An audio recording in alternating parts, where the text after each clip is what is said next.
morning, afternoon, or evening, wherever you are, and welcome to another Star Trek episode review here on NerdTube.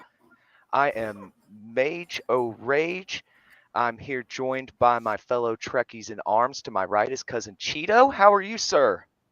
Doing good. Can't wait to talk about this episode of Star Trek Picard. Picard, the finale, the series finale, man. It's big stuff. Below us is Critical Zam. How are you this evening, boss? Oh, I'm absolutely overflowing with emotion. My goodness, did the tears of joy come out of me um, today? And I cannot wait to talk about this marvelous episode. The episode had something for everybody for sure. We had action, heartfelt moments, humor. Um, kind of So what we got Daniel Vance down here, and already, man, how he's got us. Uh, Hold on, he's got a plethora. You ready? Okay, so he says, and now the host with the most, the Mage of Engage, Mage O'Rage. oh. All right, so hold on, he's got a couple pre-starting stream. You put in here this Friday at the Tanagra Amphitheater for one night only. Darmok and Jalad perform its greatest shaka or I always say it wrong. Shaka, right? Shaka. Shaka. Shaka. When the walls fell. Tickets are selling at warp speed, so get yours today. Next is want to be a new person? Come to Conversations. What's ME? ME Conversations, where the transporter specialists will split and merge your bio pattern into a completely new entity. Starbase 12, right next to the neutral zone. Next Great one stuff. is looking for a new home? Come to Praxis. We've redesigned the entire planet from crust to core. Prices are so low they'll blow you away. You'll enjoy the nightlife. Praxis, it's not just a moon. Oh God, the Praxis. I think this is There's two more. There's just one place to go for all your hyperspanner needs. Hyperspanners for every occasion, thousands to choose from. Hyperspanner City. Check it out. A new location at the Galactic Barrier Mall. And last one. Tired of the same old, looking for a vacation you won't forget? Well, come down to the Guardian of Forever and let your dreams become reality. Ask about your time-sensitive coupons. And that's it. Oh my lord, those Daniel were all Vance epic. with the pregame, man. He's pregaming.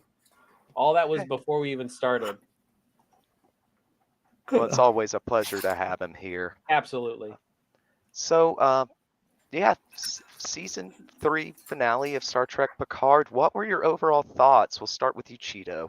Oh God damn it. I thought it was really good. All the nostalgia, all the feels. Yeah, I mean, I'm glad the Borg are finally. Can we say the Borg are finished? Can we say Please. the Borg are finished? I Please. certainly hope so. God, can they please be done? Can this be it? This is why they don't mention anything about the Borg in the 32nd century, because they are done here. They're over.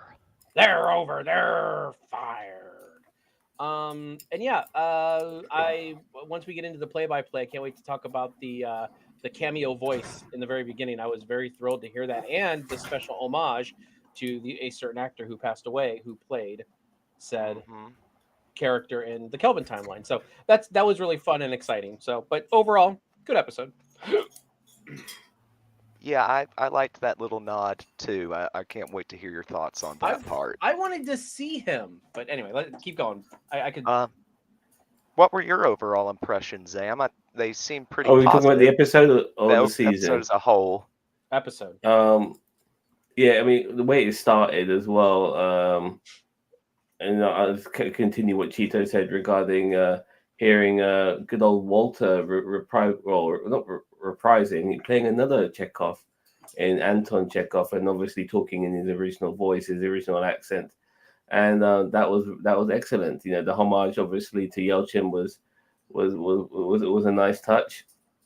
Seeing the Enterprise D in full flow, seeing this felt.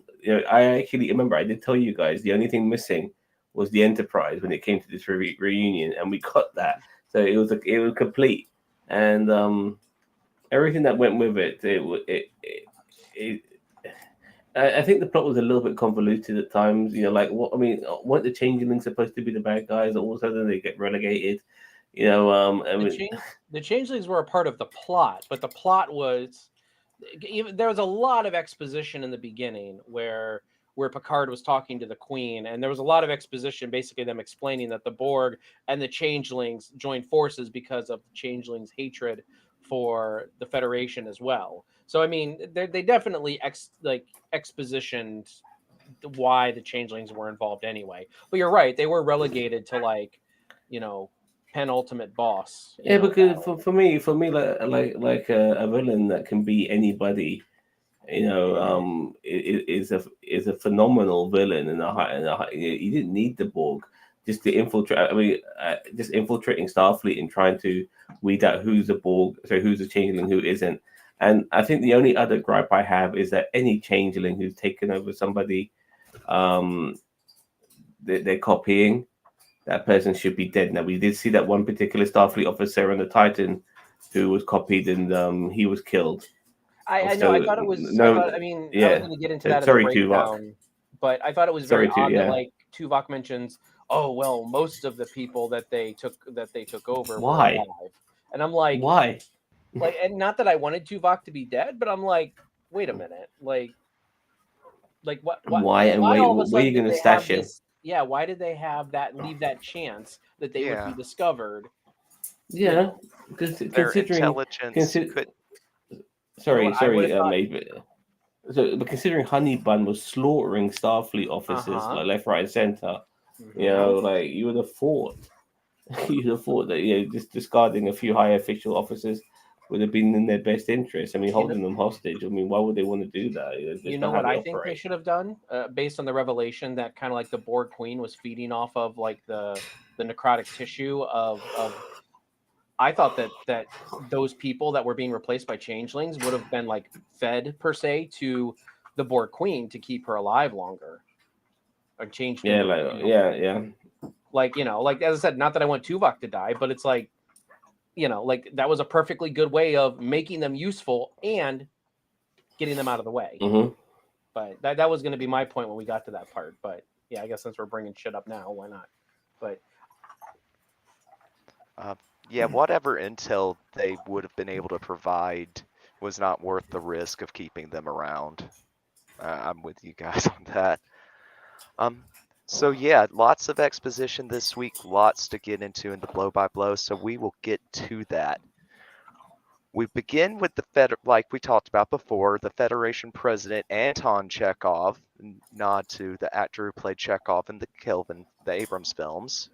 He's also, broadcasting. we can confirm that the Russians have finally taken over the Federation. Took them 400 years, but they finally did it. Well, Earth is now looked upon as one country, and Yeah. so there's a president of Earth. Not No, he's the and president of the Federation. I thought. oh, fair enough, fair enough. What? Right? Is he the president of the Federation? Yeah. Sure. Mm-hmm. Yeah, fair enough. He's giving out a warning on all emergency signals. Our heroes are listening in. They determined that since no other ships, their hails have stopped, that they must be the cavalry. The planetary weapon systems are taken down, and basically the only thing left is space dock, standing between the Borg assimilated Starfleet and Space Earth. Dog, by the way, takes a fucking hammering. The fact Right? that it was able, how did it last so Because long? What's that thing made of? well, no, it's because the shields were made Beskar. the planetary shields like that. I bet you that space dock is just one big shield. You know what I mean? Like the Right, one top big part is generator. probably for ships, but like a lot of that bottom part is probably generators for shields that encase the entire planet. Because I don't know if you guys noticed, but when space stop, spoiler alert, I know we're getting into spoilers, eventually falls, the planetary shield also goes down. Which I never knew Earth had a planetary shield. Yeah, me We had it neither. in That's something Discovery. they copied from Star Wars, in my opinion. But anyway, look, Ryan Gerald says, "Hey, y'all, haven't watched Picard yet. Just missed you guys, so I'm gonna lurk. Well, if you And haven't please watched it lurk. and you're gonna watch it, don't. We're spoiling it. Yeah, We're gonna spoil the fuck He, out of it, he man. doesn't I care mean, about spoilers. Okay, well, if you don't care He about wants- spoilers, then welcome. We can't wait to ruin it for you. And Fisherman's friend says, Trump a dump and Joe the hoe. Yes, sir. I hope you watched today's episode of Star Trek. All right. So Data finds the He doesn't Borg care. cube inside Jupiter in the Great Red Spot, apparently. I They knew that was Always a confirm- good place to hide. It seems like it. That They were that's just weird though, chilling because there. last episode when Jack was going, like, did he went to? Did he go to? Hold on, Mr. System. No, wait a minute. Okay, so wait. So last week Jack went to the edge of what do you say? The edge of Federation space, and so there was a. So was there a Borg transwarp conduit in Jupiter? They said. That's what they said. That Oh makes boy, no because nobody noticed that. Like, No, but it was hiding in the spot. something that draws your eye. Look, personally, I'm very happy that they're using planets from our solar system. You know, that's a cool touch. I like that. Bring it a little closer to home. Yeah. Daniel Vance says should have caught that foreshadowing to many ships that were involved were named after the moons of Jupiter. Yeah, like Titan. So, but did Jack? I thought so. Jack Crusher went to Jupiter to find the Queen, or Jack Crusher went somewhere else to find the Queen, and then it transwarped. Jumped transwarped into the Sol system. Well, we don't know that, but he already had a connection, so he knew how to find her just by magnetism, so to speak. It's a big plot hole, and it Don't wasn't. don't think taken about it too into much. account. It'll hurt your head. It's a big red spot on the plot. Okay. Just enjoy the pew pews and enjoy the nostalgia. Just there were shut some up good and pew eat the pews. member berries. Oh, there were great pew pews. But no, Oh, yeah, shut up and eat the beautiful. member berries. Right. So they confirm that Jack is the signal and guess that there's an amplifying beacon and decide that they have to take said beacon out. We get a shot of the Enterprise in front of the cube and just outsized. It's just the a Borg scale. cube with some bits Antennas. sticking out of it. What was with all the and antennas? Well, I mean, if if anything is consistent with the Borg, is that they're not very creative with their ship designs. I mean, let's be real. Got it's got other cube spheres. and sphere. And diamond. Yeah. Yeah, they're not very. Yeah. So we get the title card. We cut to the fleet blasting the hell out of space dock and the planetary defense grid. On the Titan, Seven and Rafi and the others retake the bridge by engineering the phasers to fire transporter beams, and they transport all the assimilated ensigns into the transporter room, which they then lock. Yeah, they managed to somehow on the. No, but they're all under 25, and they managed to somehow figure out a way of turning guns into transporter weapons. I think it's under on 35. The fly. I think I heard this episode. I thought. Maybe. Okay, I mean, maybe I don't know. I just recall the comment of the cerebral cortex doesn't develop after you're 24. Yeah. It stops developing after 25, but it might have been 35 years since the whole Locutus thing happened. I think that's where you're getting the 35. Yeah, that's where you're getting the 35 from. It's 35 years ago that he became Locutus, but that's nothing to do with the assimilation of the people of the younger crew members. Because anyway, let's move on. So, Cap 7 in charge of the bridge orders everybody to their stations. I'm sorry, Mage. I just want to mention that there seems to be only like 4 or 5 people over 25. Well, either that or they're all dead. Like, I mean, those are probably the only people that survived. Yeah, and one of them happens to be the cook. The cook who now has to fly the ship, and he gives like the reason why he never finished his training. And by the way, I'm sure Vance Major is going to immediately be on looking to purchase that outfit. But that outfit the cook was wearing, that's a chef's outfit. That's what the chefs were. I mean, look, that was the first time I've seen that particular design. I'd have to Do go. you I'd guys have to go back and look at it. I don't honestly. you I don't never picked know. up on that? I Because, you know, I was like, watching on my phone at that point, so I couldn't really see. yeah, but the blue is science and medicine, yellow is security and engineering, and red is command. But that looked like a sort of It's like, grayish sort of color. So Might have I been was a white, assuming that's maybe. yeah. Like you know how For, nurses sometimes have that white. I mean, maybe it's like a white. Like maybe that's the new non-military. No, because science. I don't know if that science would technically be military, but I don't know. Ancillary, maybe. Like maybe that's an well, ancillary. Farrell Pearson, welcome to the stream, by the way. Says I kept expecting the Borg Queen Alice at the mouth of the transwarp conduit. And by the way, I think you talk about Alice. Oh, Alice is in. Are you talking about Alice Krieger, or is he talking about Alice as in the girl who was the Borg Queen last season? Well, it Was her wasn't name Alice. Alice? It was what's her Was it name Alice? for Anna? Annie. Yeah, Annie. Annie. Yeah, Worthing, or Okay, he's talking about Alice Krieger. Yeah. Oh, yeah. season 2. So yeah, I was right. Yeah. He mentioned season 2. Yeah, but like, where the hell? Actually, I'm so happy he brought this up. Where the fuck was she? Yeah, Like, where's Agnes? you, Is she we eating got car good. batteries again? Yeah, we,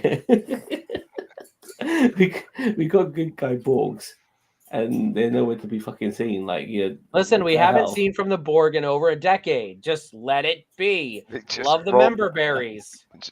No, that was a far look. I think just to give Beverly a pass here, I believe that was how she assumed it because she's been on the run and she's like a Doctors Without Borders type thing going on in space.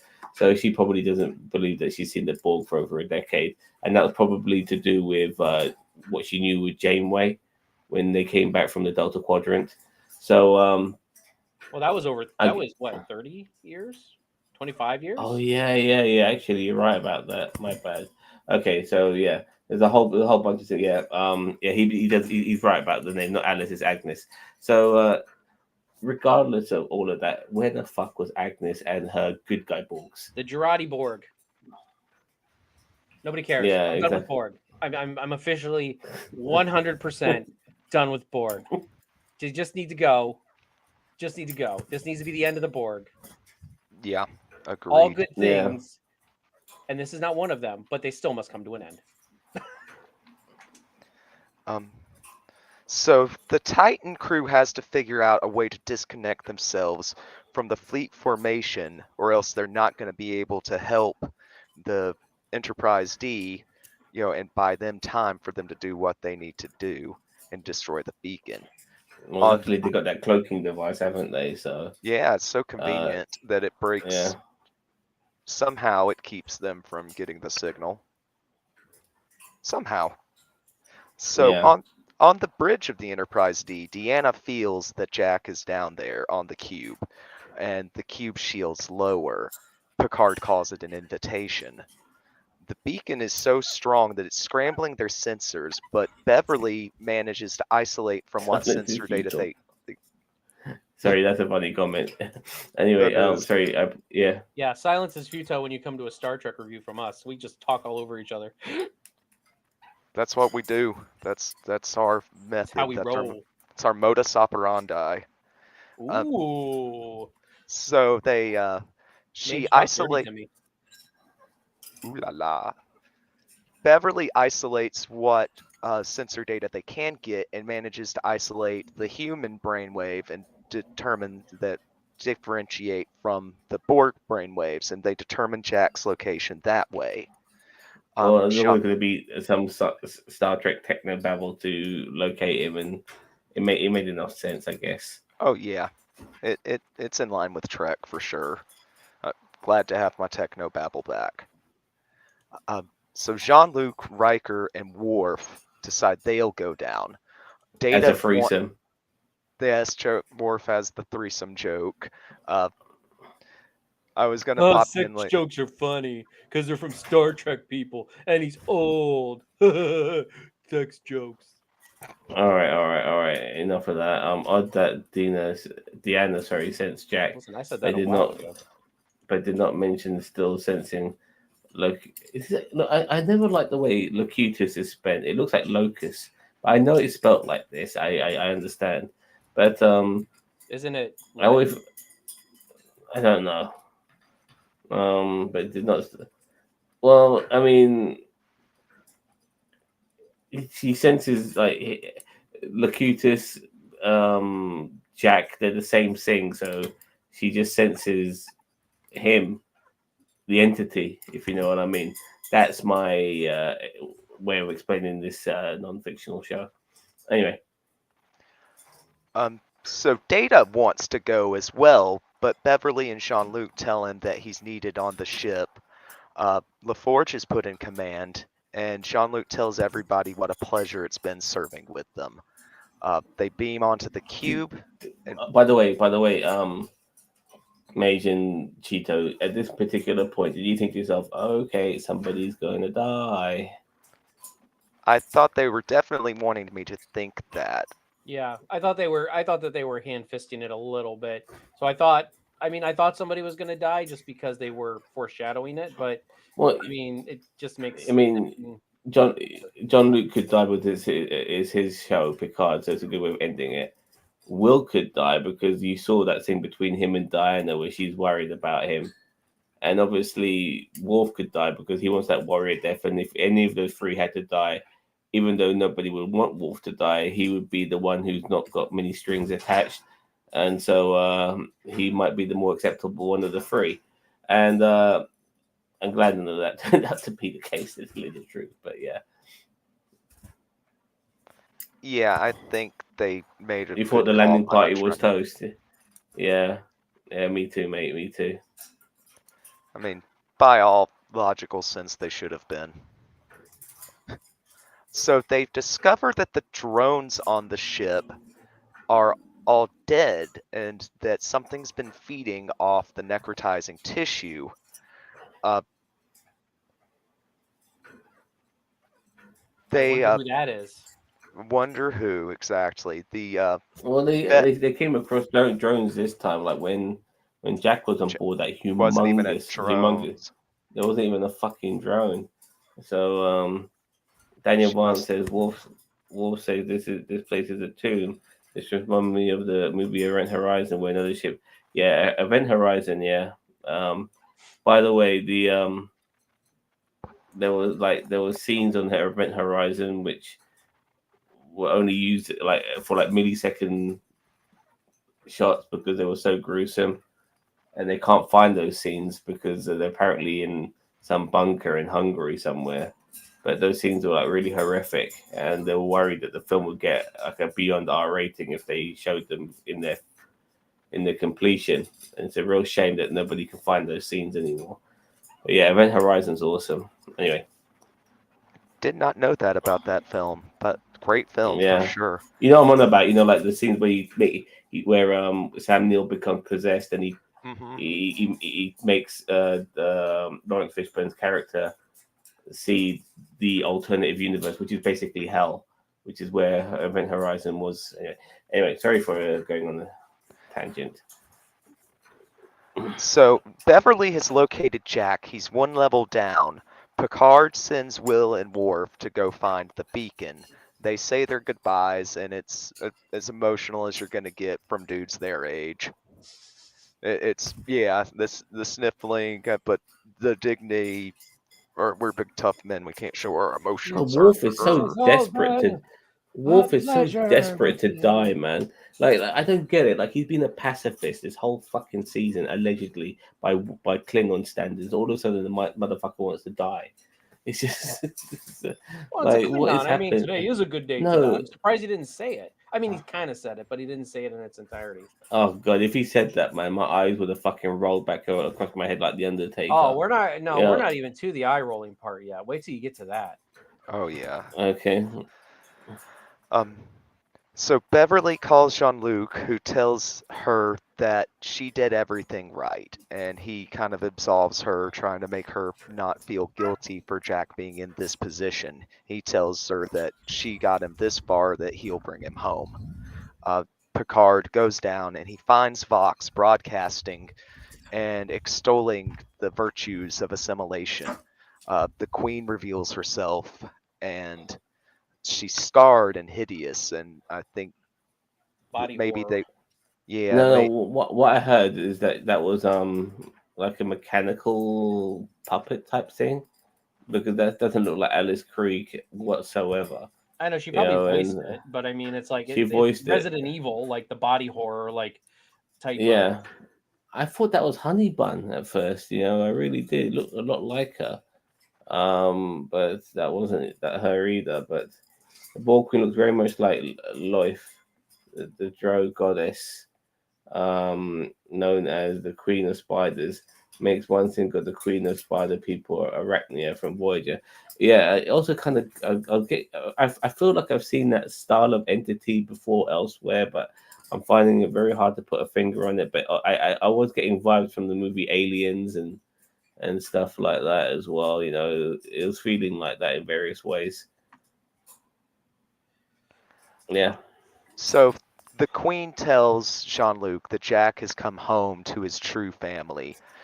We cut back Oh, to the Titan, and I think I got ahead of myself earlier, but Rafi senses the Enterprise D on their sensors, and they realize that what they're doing and that they need to help. So they decide that they can, break the control of the ship from Fleet Command by using the cloak.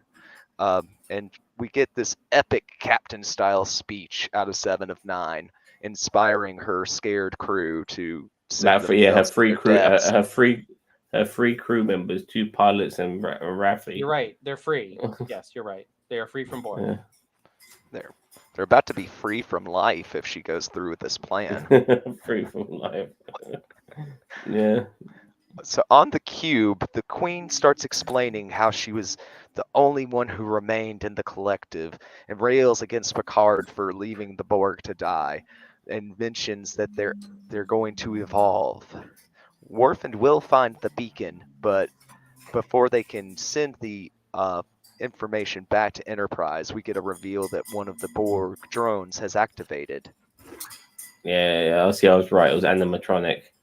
I have to say, it was a very good animatronic, by the way. No, he I think said he was it saying, wasn't was it? animatronic. Oh, there was Body. no, there was a body. He said, "Look, there was a body double used." Oh, it wasn't animatronic. Okay. Oh, my bad. Yeah. So that was a bit weird that they went down that route, but fair enough. So the Borg Queen taunts Picard more and tells him that they are at his future's end. On the Titan, Seven orders a hit and run tactic, and they'll make strafing attack runs and recloak. Um, the drones, we get even more Picard and the Queen going back and forth, this time with highly expositional dialogue. She says that this new Borg generation will destroy and not only assimilate.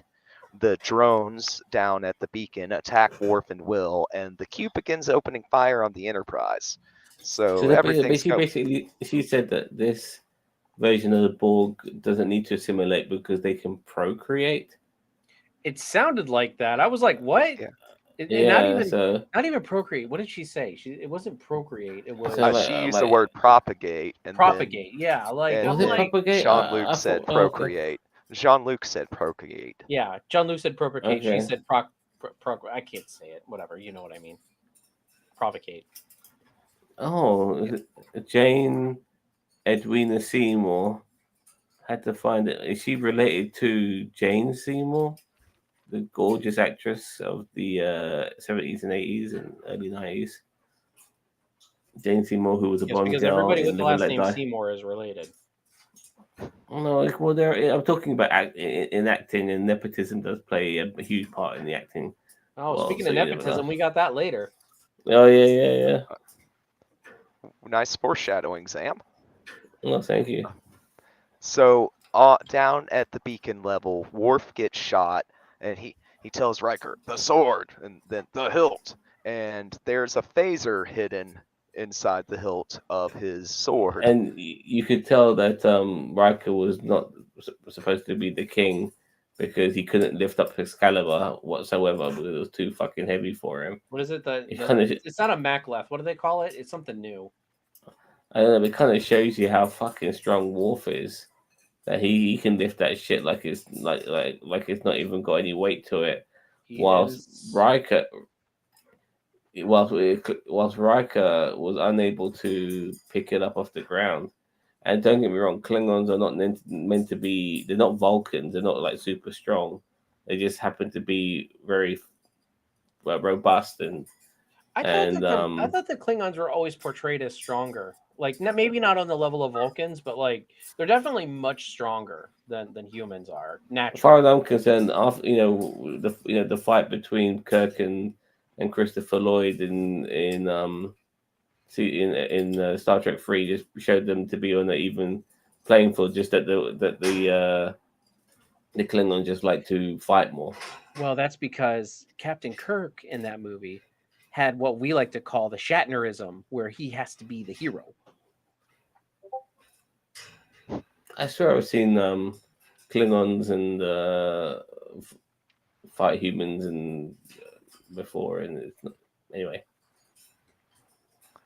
So we cut to the Titan, and it's drawing a ton of fire, but it's also getting the fleet's attention. They're achieving their mission, but the ship's starting to get targeted with predictive algorithms, and they state that they can't do this forever. Riker blasts the drones and kind of gets ill with Worf that he had the blaster the whole time, but wasn't using it. Worf answers that swords are fun. Yeah, stupid little fucking anecdote there.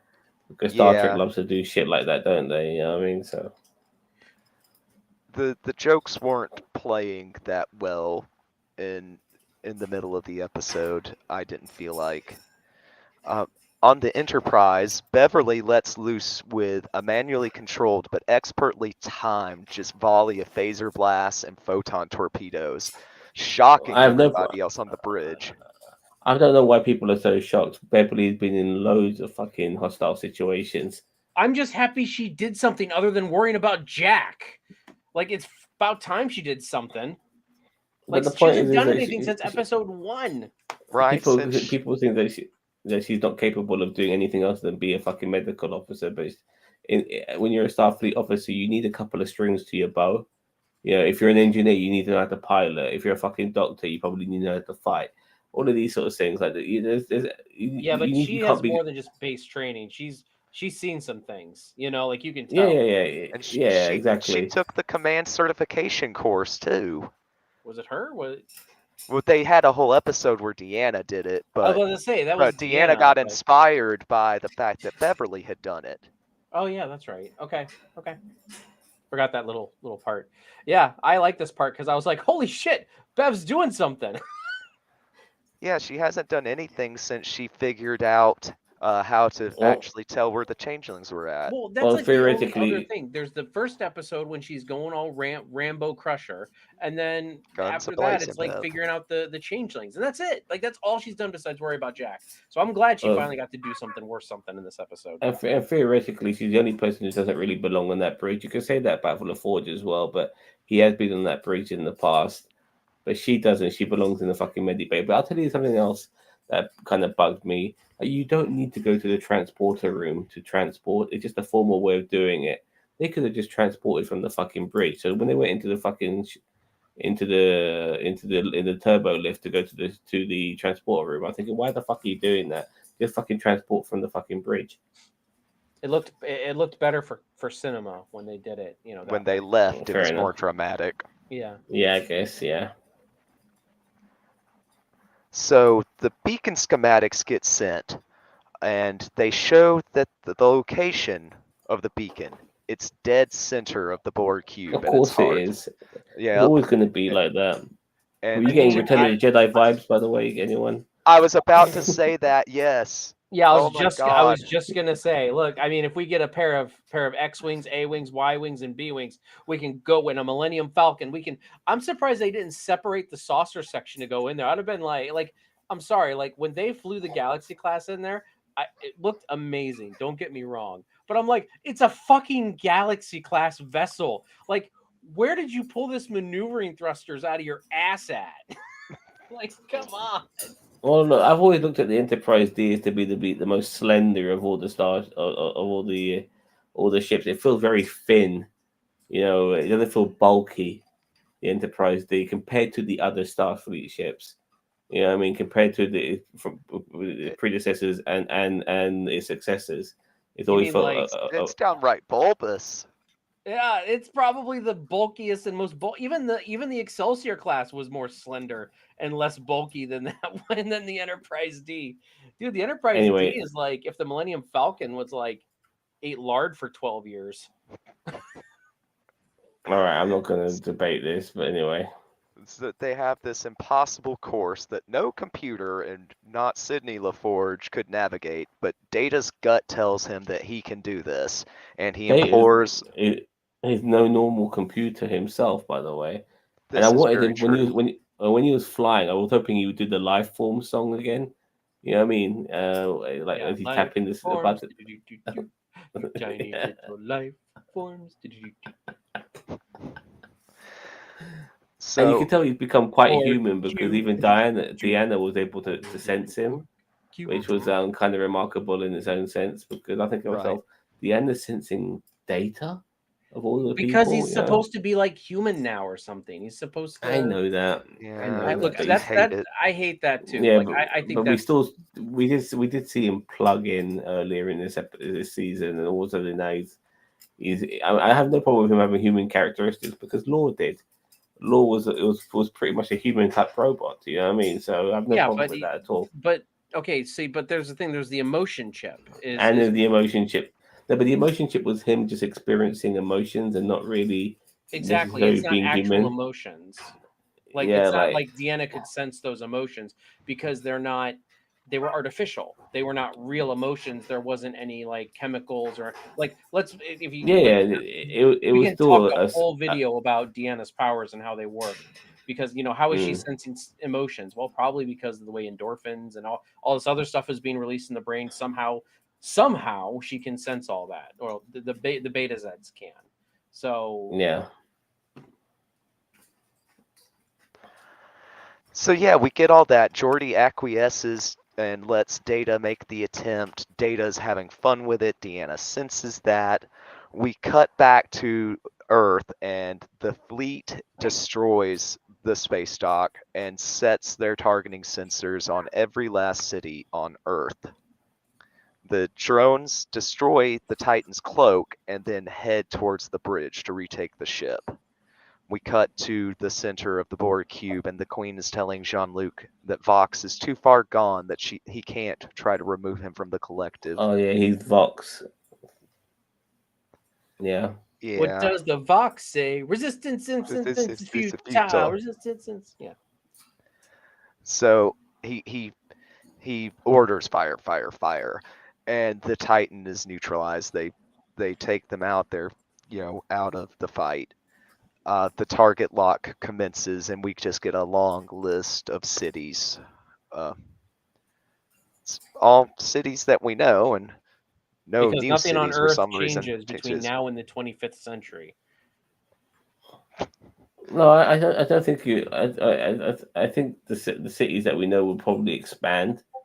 I mean, like just building a new city out of nowhere is not as. I mean, it's not that. Anyway, I'm fine Right. with them having like cities that are already developed. They're still going to be the major cities, even if another city developed, it would still have to compete against the cities that have already been on the planet for centuries. If you know Good what I point. mean. So No, very good point yeah. there. I just watched the Beacon torpedo scene again to be sure, but the 60-second Geordie promise from the torpedo launch somehow turned into, yeah, you're damn right, man. You're damn right. Listen, he's on. This is Namek. This is Namek 1 minute. You took the It's words a right New out of my York. mouth, It's Cheeto. a New York minute. No, it's So- Namek minute. That's a Namek minute. It lasts forever. Mhm. In 5 minutes, this planet will explode. Well, once 15 episodes Picard, later, it's still there.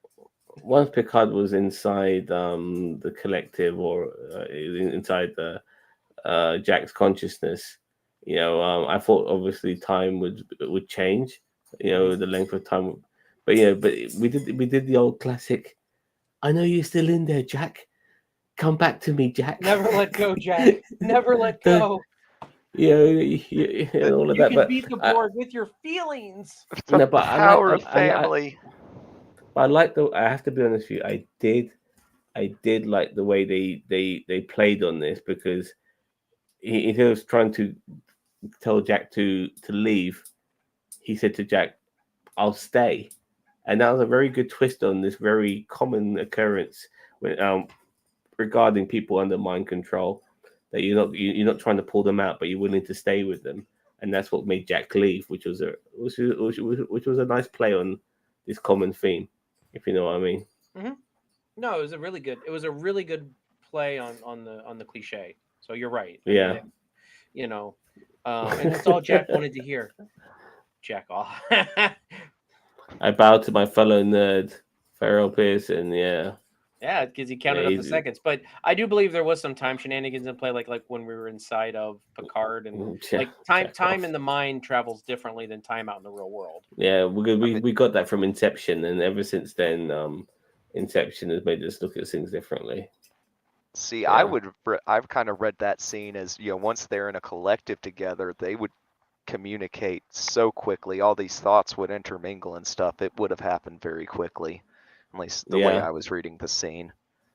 But no, we kind of jumped ahead. The Enterprise have continued its Jedi run. They reached the beacon. Firing on it will destroy the entire cube, though.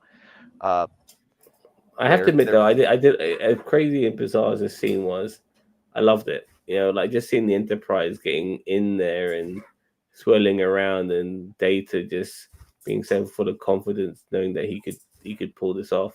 I was Loved really it. hoping that they would do a saucer separation for it. Like I was fine with it, but I was Yeah. like, oh, you had the opportunity to saucer separate in the episode, and you didn't even do it. It's like Geordie thought, I put too much fucking work in this shit. We ain't separating Jack. You know what I mean? It's So a basic function of the starships. It's Pearson says, I actually thought Chekhov was a 1960s comedian homage to Jackoff. No, his Chekhov from TOS. It's actually the actor too, but he was playing. Oh God, I've got it now. My God. Oh, sorry, I'm so slow. Yeah. Okay. So they're faced with a grim choice, and Riker says he's going to stay behind with Jean-Luc, that, they'll have 1 minute, that Picard's given him a lifetime. The least he can give him is 1 minute. Worf stays behind too, and they go to find Jean-Luc and Jack. Jean-Luc Yeah, by the plugs time himself. they find him, that 1 minute's over. Yeah. Like 1 minute is fuck all, man. You know what I mean? Yeah. So Yeah. Jean-Luc plugs into the collective, and we, Jack, we had the shots of Locutus from, back in the day, and then we Mhm. see Jack and Picard speaking to each other metaphorically. Jack extols the virtues of being in the collective and says how it's perfect. Picard tells him that, he was also self-isolating when he was younger, and that, that he hid himself in Starfleet, but he found the family he did, he thought that was the family he never had. But he went and waited in that vineyard alone, and that Jack was the part of himself he never knew he was missing.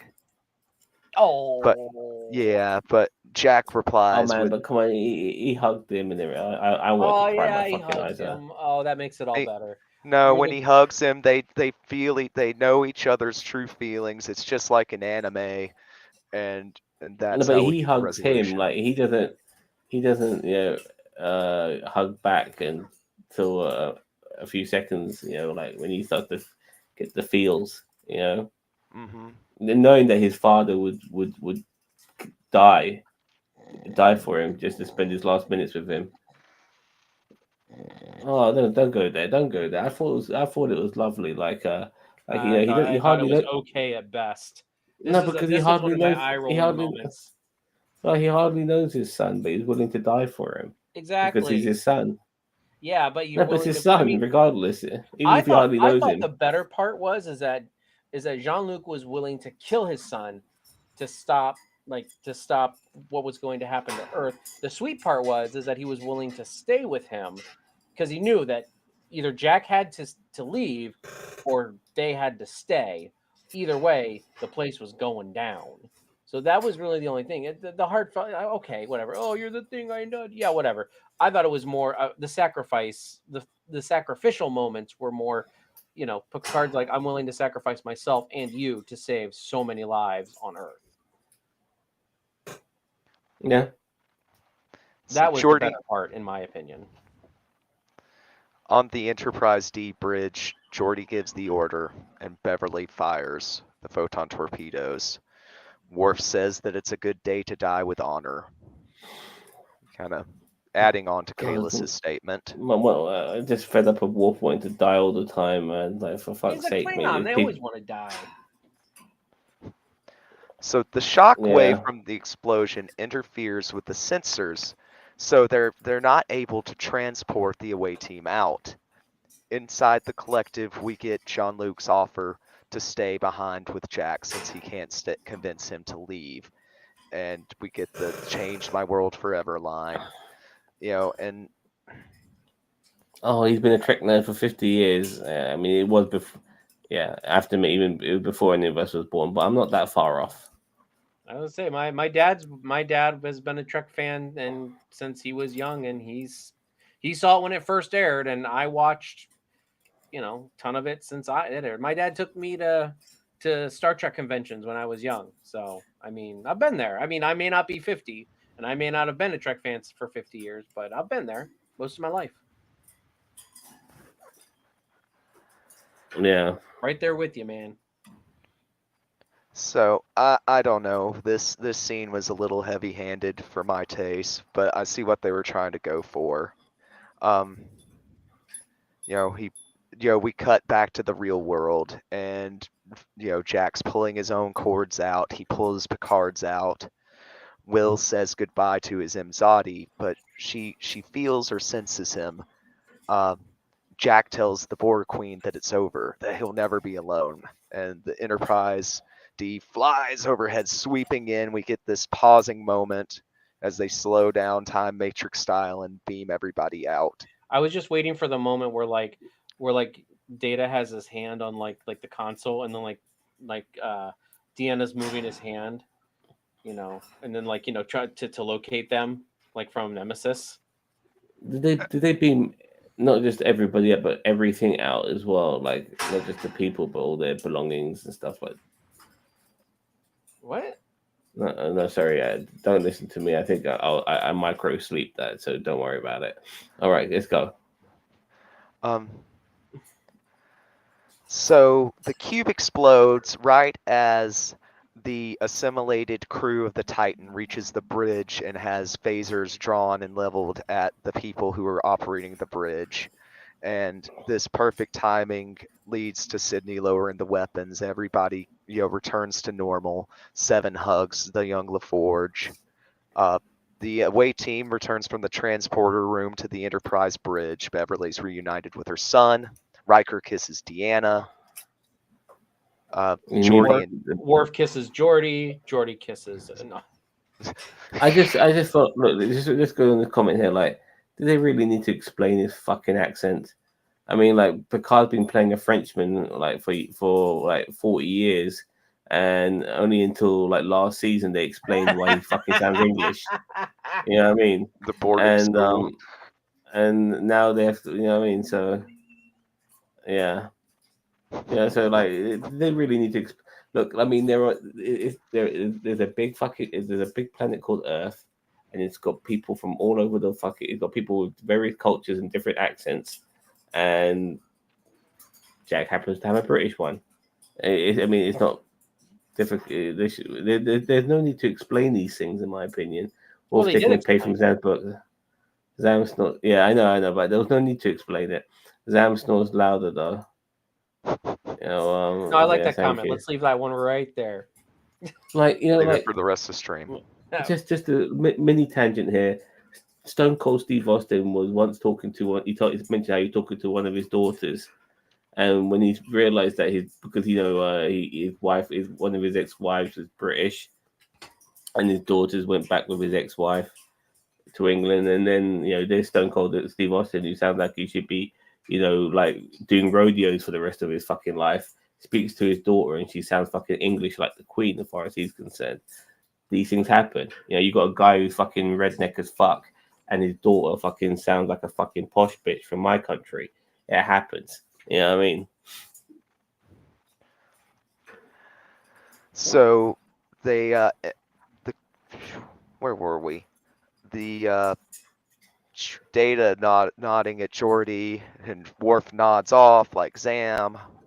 Shot of the Titan bridge. So we get Riker's log, and it kind of explains what's happened after the events. We kind of get a little time skip. Beverly got made an admiral. She developed a fix with the transporters to not only remove the Borg DNA from everyone, but also to scan for changelings. So now they can find the changelings again. I mean, this is all within the first 5 minutes of her being admiral of Oh yeah, because that new division of Starfleet Medical. Because I'm so glad they did that, because until they mentioned the changelings, I had absolutely forgotten that they still had infiltrated Starfleet, and I'm so glad that they resolved that with one fucking quick sentence and some sort of tech they created so that they couldn't hide anymore. So changelings are fucked now, man. They can't even go incognito and pretend to be somebody else, but they'll get sussed. Yeah, because here's the thing though. The only reason why they could sense the changelings that they did was because they had a certain chemical compound they were experimented with on the Daystrom Institute or the Daystrom Station, whatever it's called. Not the institute, the station. So only those changelings could be detected, not all changelings. And maybe they did. Maybe after the Dominion War, they did develop a way to scan for changelings anyway. But,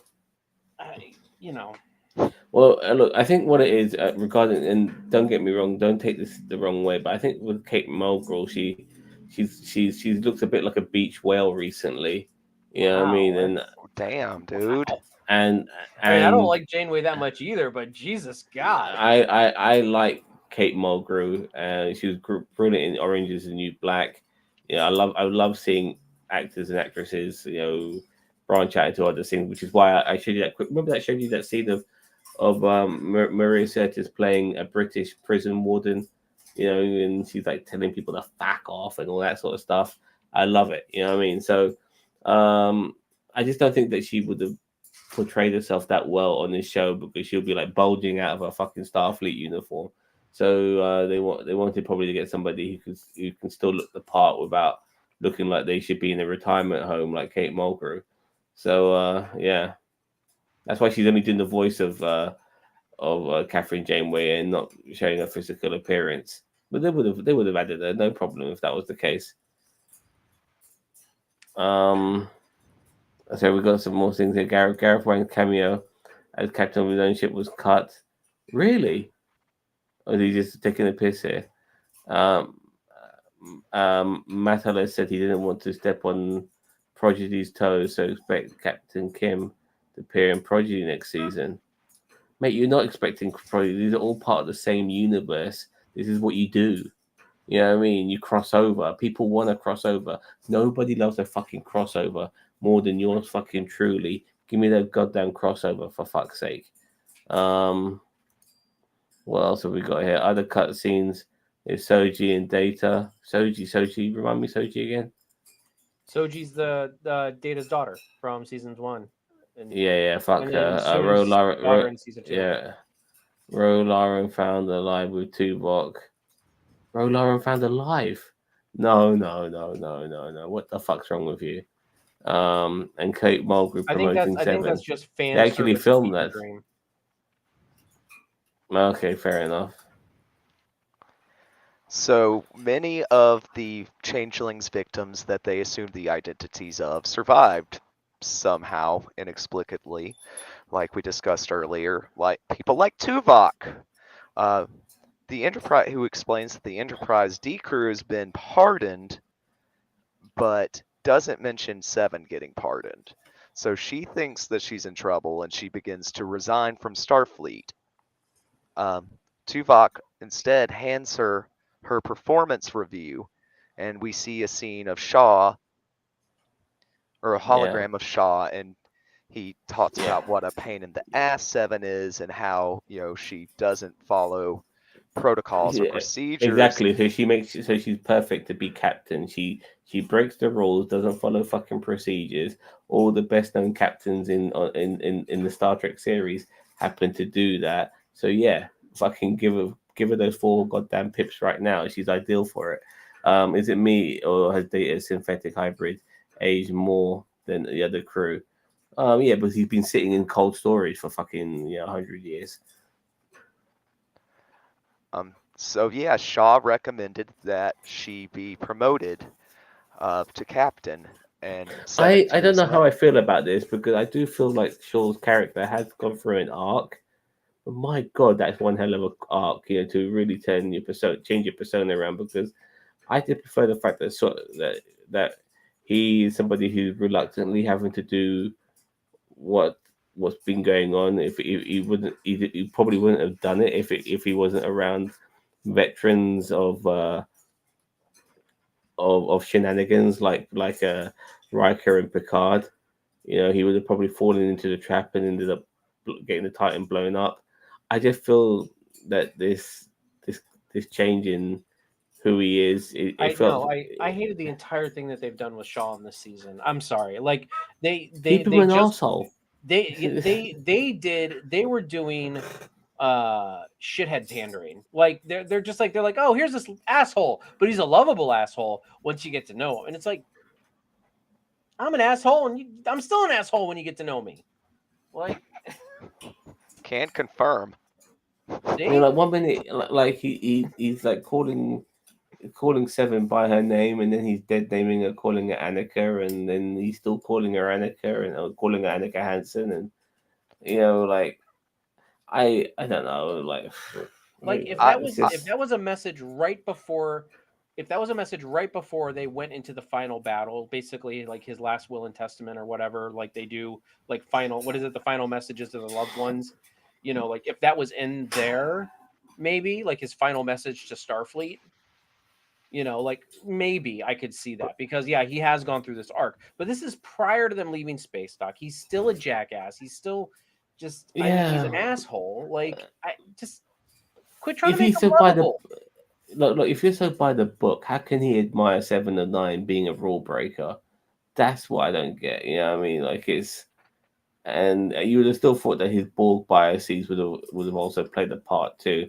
I just feel that people getting over these things sometimes writers make it so simple because he's going through an arc.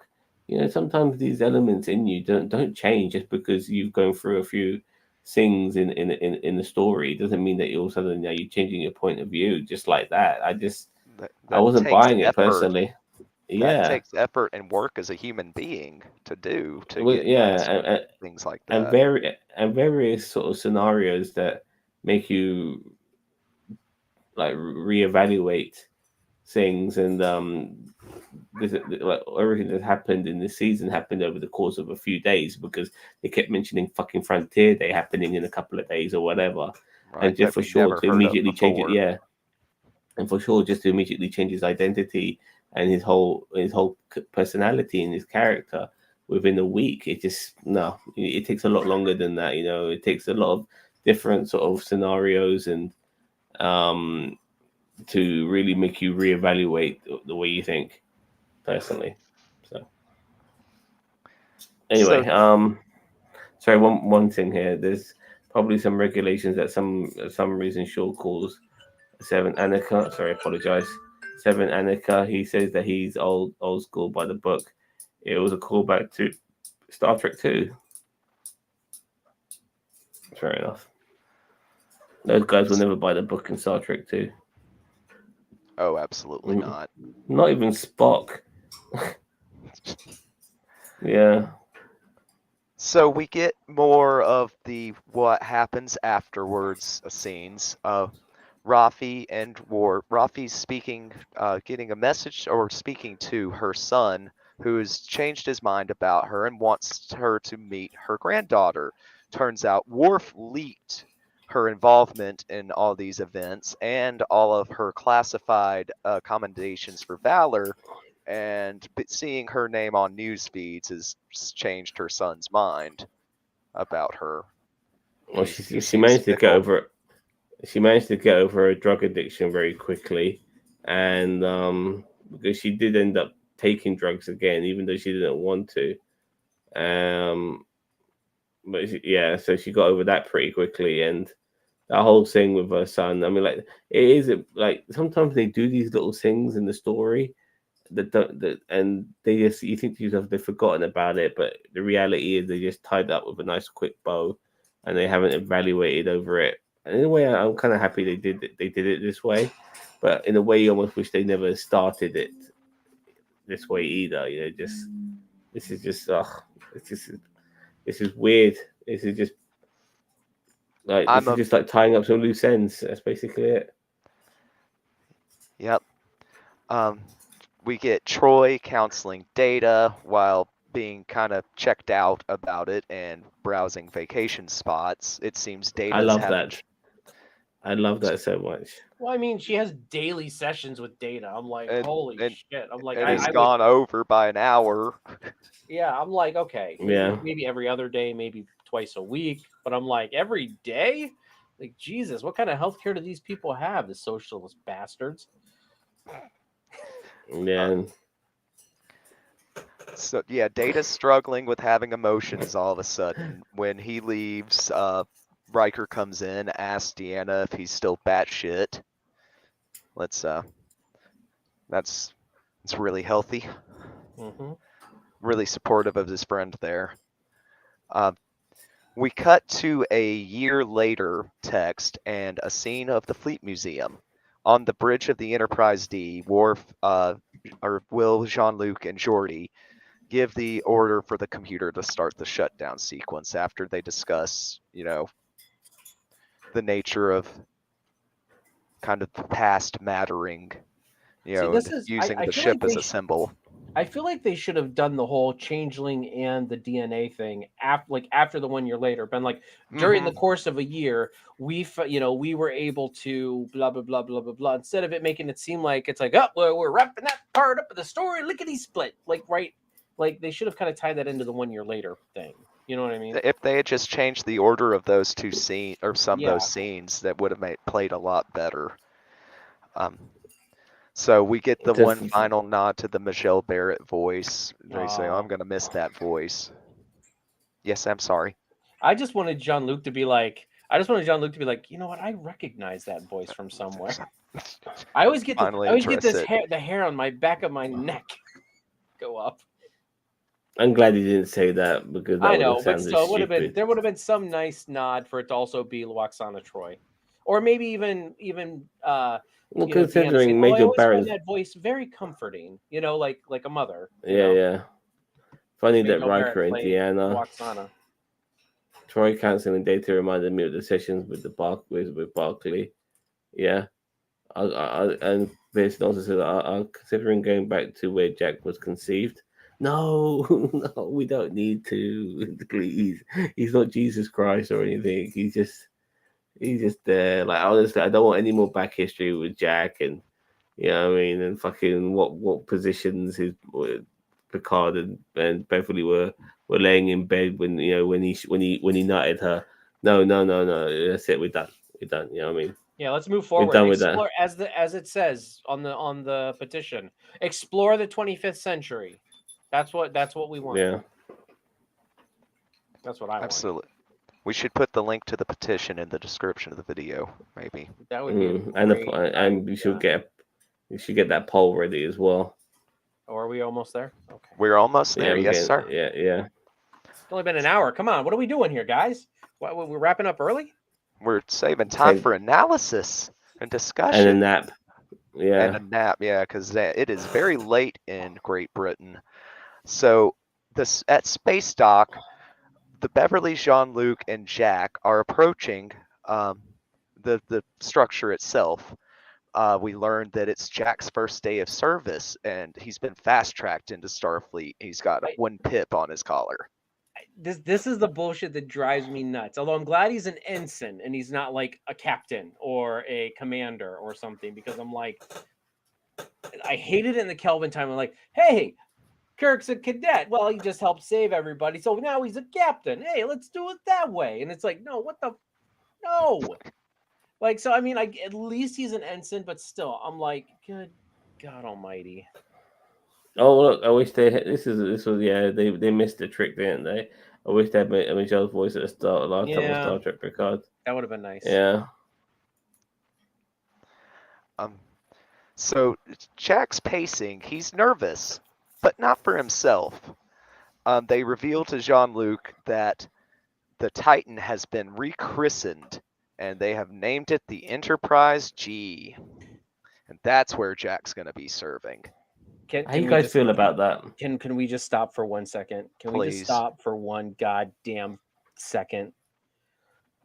I hate this. I hate Me this too. with a burly, brilling passion. This is the one part of this episode I about chucked my phone out the window where I was watching it. I'm sitting here like, okay, the Enterprise F had been serving for 15 years, okay? The Enterprise F was in space dock. Wow, it was supposed to be decommissioned We got fuck all. because it was damaged beyond repair. Looked pretty fucking good to me when it was in the episode. I know it got destroyed though instantly, didn't it? No, it didn't get destroyed. Right? I'm not sure. No, I don't think it got destroyed. I think it was taken over, but I don't think it got I destroyed. just heard Shelby dying. She said the crew was turning on her. Yeah. Not that they were getting fired upon. So the Enterprise F is literally not even cold yet. And I was actually looking forward to having a show on the Titan A. And you know what? Am I making a big deal out of it being a name? Hell yeah, I am. You want to know why? Because Jack just said about the freaking names mean everything, or Picard says names mean nothing. Let's go with that. What Enterprise freaking G? Like, I wanted it to be the Titan A. I think it's stupid that now we're going on the Enterprise G. Like, the Enterprise F, we have gotten no time with the Enterprise F. I was pissed off when we didn't get any time with the Enterprise B or the C. And now you're giving us the freaking Enterprise G? Like, we haven't spent any time with the F. And I'm sorry. It seems so stupid. I agree. I feel like they didn't need to change the name. It was pandering, of course. It was good to see like the Titan, another Starfleet vessel, coming out of the shadow, amongst TNG crew members, and being its own entity and stuff like that. There's more than one ship in Starfleet. I do agree, and if you're gonna do an Enterprise G, then make an Enterprise G. Don't take a ship that's already around and call it that. And I know what people are going to say about the Yorktown and the Enterprise A, which, by the way, I think is also the stupidest thing in Star Trek history.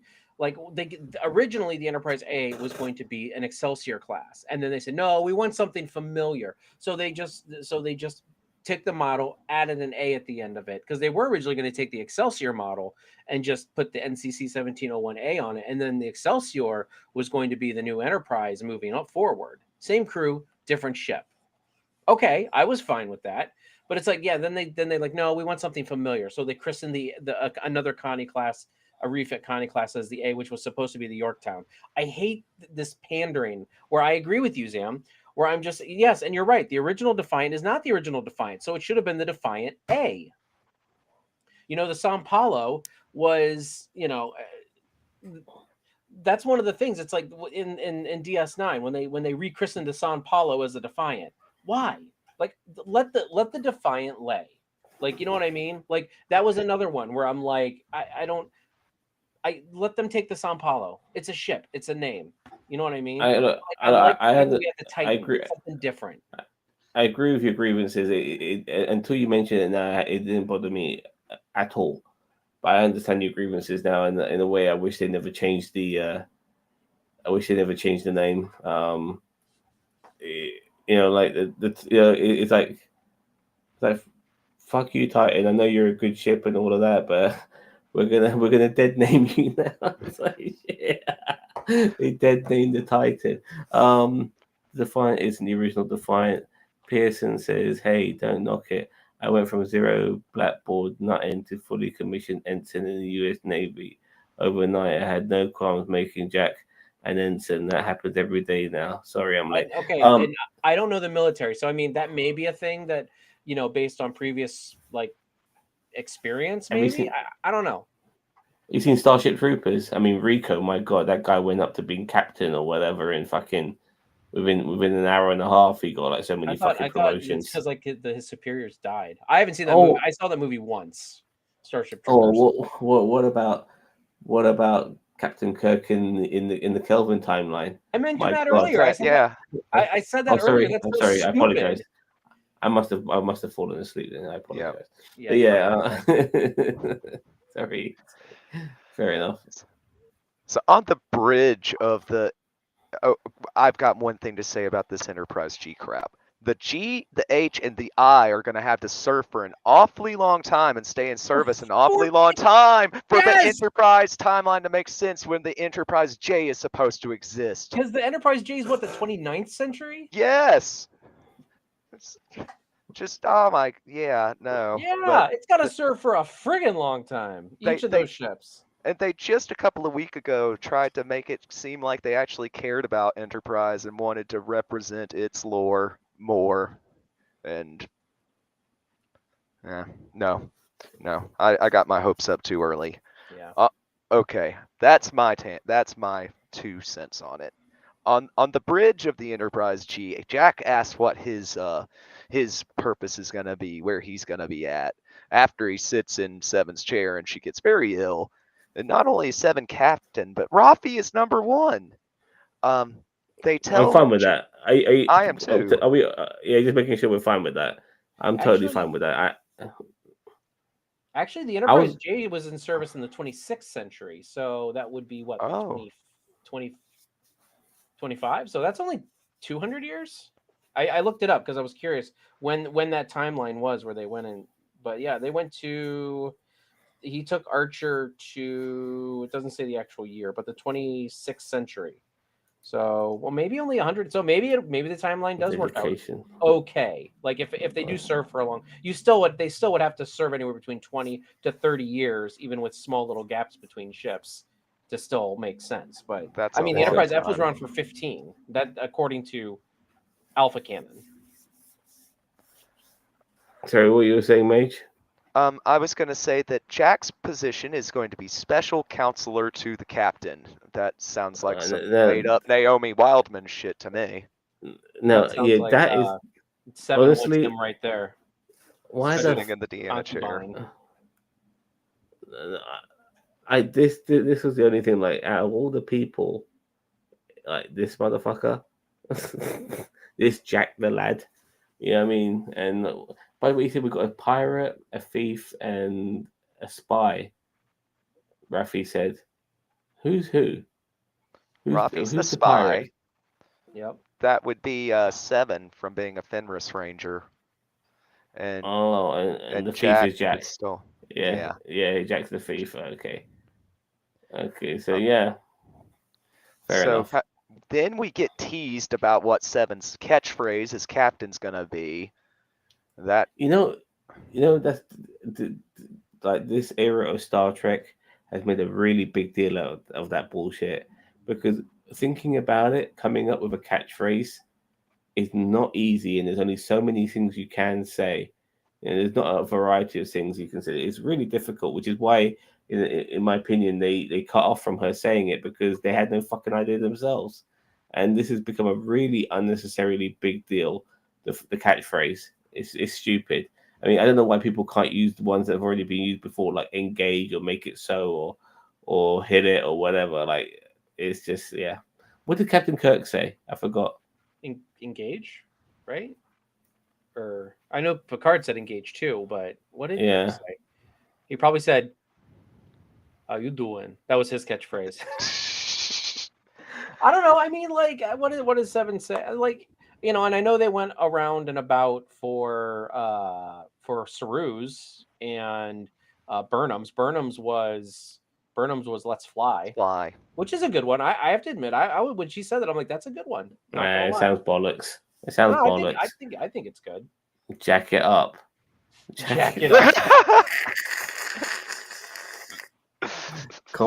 Comply. I mean, like, let's roll. Like, I see. I'm with Daniel Vance. I was like, comply.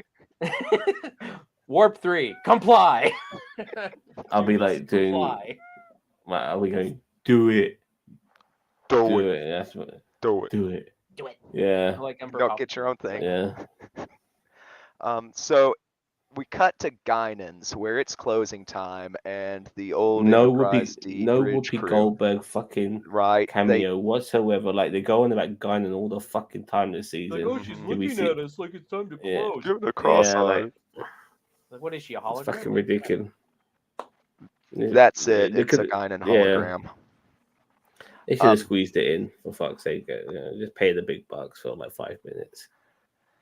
So they decide that they should have one final toast, and Geordi nominates Data, but Data proceeds to go forward with a dirty limerick. A dick and joke. it's Yeah. interrupted. So Just say Jean- go. Yeah.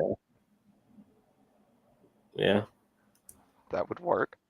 Jean-Luc gives the real toast. I didn't. Is that a reference to something? Is I that like a didn't- literary Shakespeare. reference? Sounded I- like Is- it was is like it- like some kind of play or something, It's- like Shakespeare or something. It's Shakespeare because Patrick Stewart is, originally a Shakespearean theatre actor.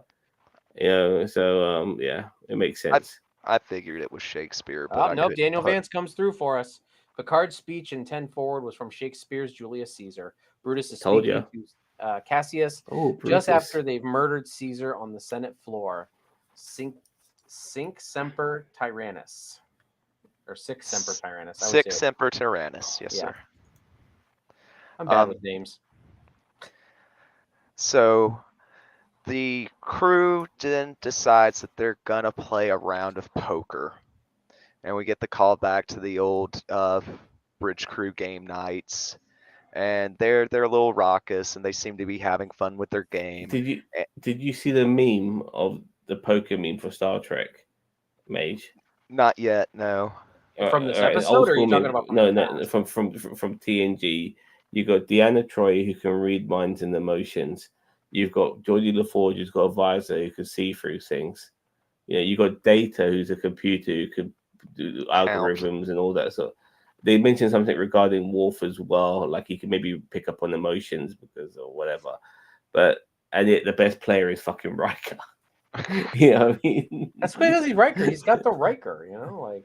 Like it's so funny, like when they mention that, because for example, if I had Deanna Troy's powers, I would be the best poker player in the world because I would know when someone's bluffing and when someone's not.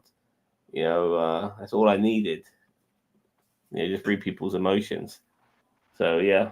Anyway, I thought that was a funny meme. So we go to credits after they decide to change what type of game of cards they're playing. So they're playing 7-card stud. And then they were going to play whatever Ryza 6 card is. But we get an after credit scene. No, but before we get there, I just have to admit that the way it ended with our crew just sitting around the table playing poker, and we're sitting with the overhead shot and the music playing, is like, what a send off! Like this is it. Like they're all together, and they're having a nice fun time in 10 Forward. Ended, season 7. Yeah, it's a callback to all good things. Picard finally came to poker night. Yeah, Picard finally came to poker night. But honestly, I feel like this it is a nice send off, but I do feel like they were trying. It takes away from the original send off of TNG. Like if they were to do something different, that would have been fine. But like, I I feel think like this was paying. No, I think this is paying homage to it, dude. Because they're older friends now. Like they've been like this is like them playing poker as friends back then, and then they're still and as somebody who plays poker a lot, this is like coming together with your friends again and playing poker. This is you guys socializing and stuff. Even though money has no meaning in this particular time period or this regarding Starfleet, but still, I did like the fact that they were all together playing poker again, like as friends do.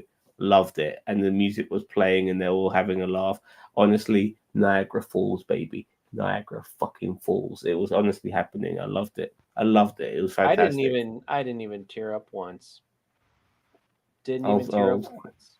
I was crying so fucking much, man. I mean, anyway,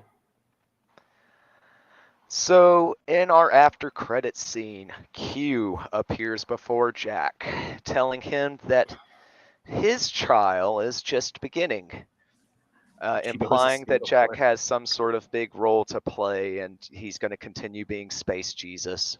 You goddamn right, Daniel Vance. like this is what I don't get because like Q back in the Voyager series was reformed, and he there was a reason behind what he was doing in Picard season 2. But if he's going back to fun and games again, it just feels a bit fucking stupid, Well, like this is Q before he died. He makes that line to Jack about, I would think the next generation would stop thinking so linearly.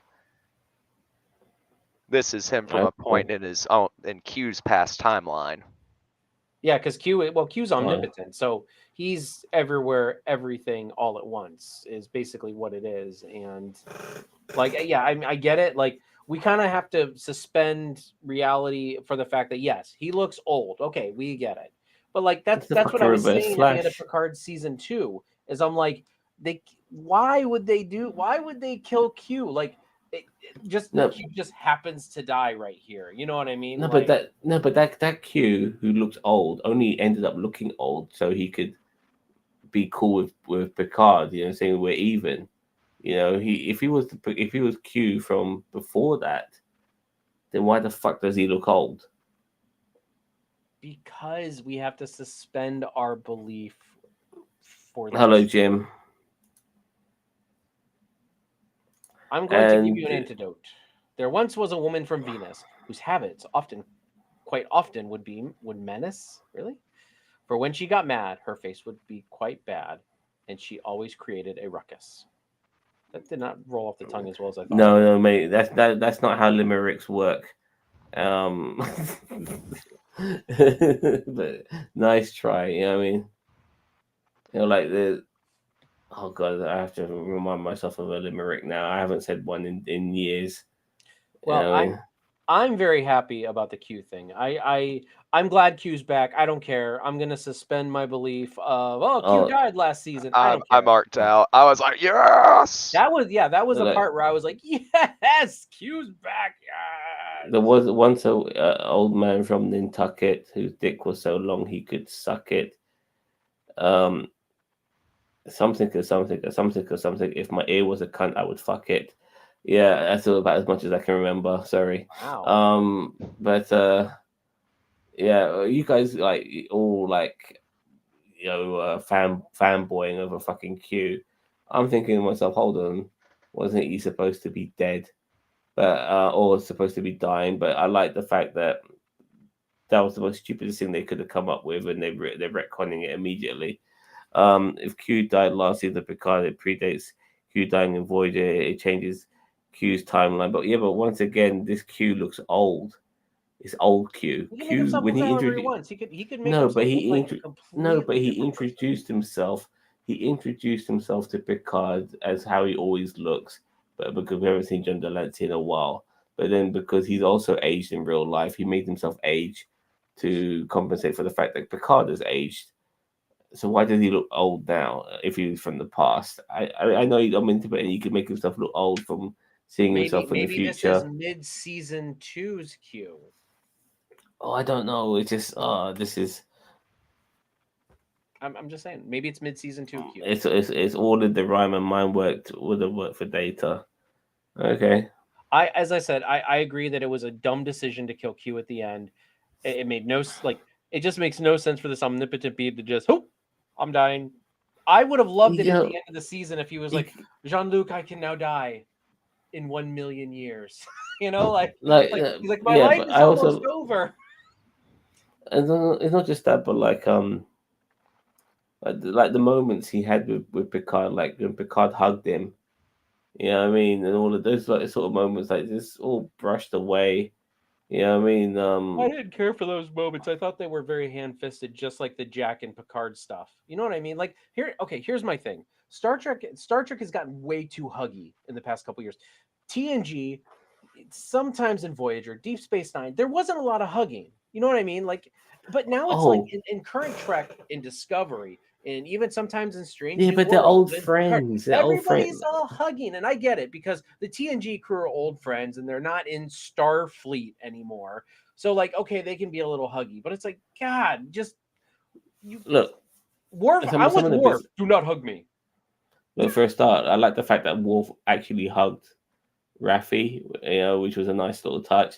I also in Discovery season 3 when Michael Burnham finally met the crew after a year of not seeing them, like she was so happy to see them again because she probably thought she was exiled into the future until they came along. So I can understand that all hugging and being happy.